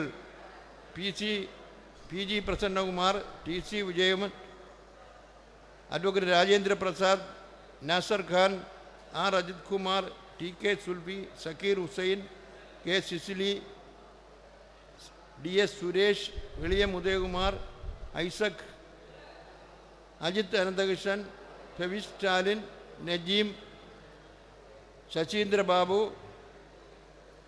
സുരേഷ് ഇരവിപുരം, KP പ്രകാശ്, മൗസൂദനൻ, ബീന കൃഷ്ണൻ, മഹിളാമണി, ബിനോയ് ഭാർഗവൻ, മയ്യനാട് മണി, അഡ്വക്കേറ്റ് ദീപ, ചിദാനന്ദൻ, രാജേന്ദ്ര പ്രസാദ്, PK അനിൽ, ശ്രീദേവി.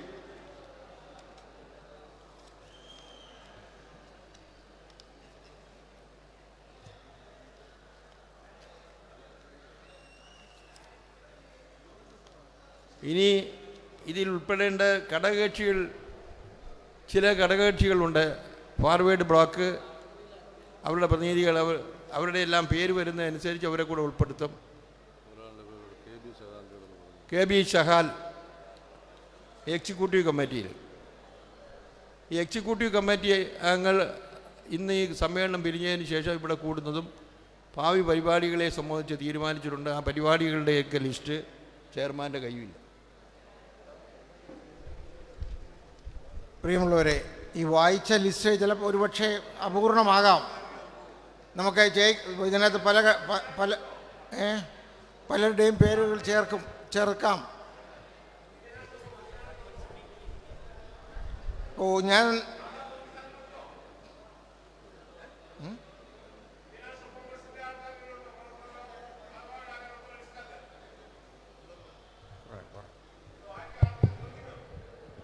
നേരത്തെ ഞാൻ വായിച്ച ലിസ്റ്റ് അംഗീകരിക്കുന്നുണ്ടോ?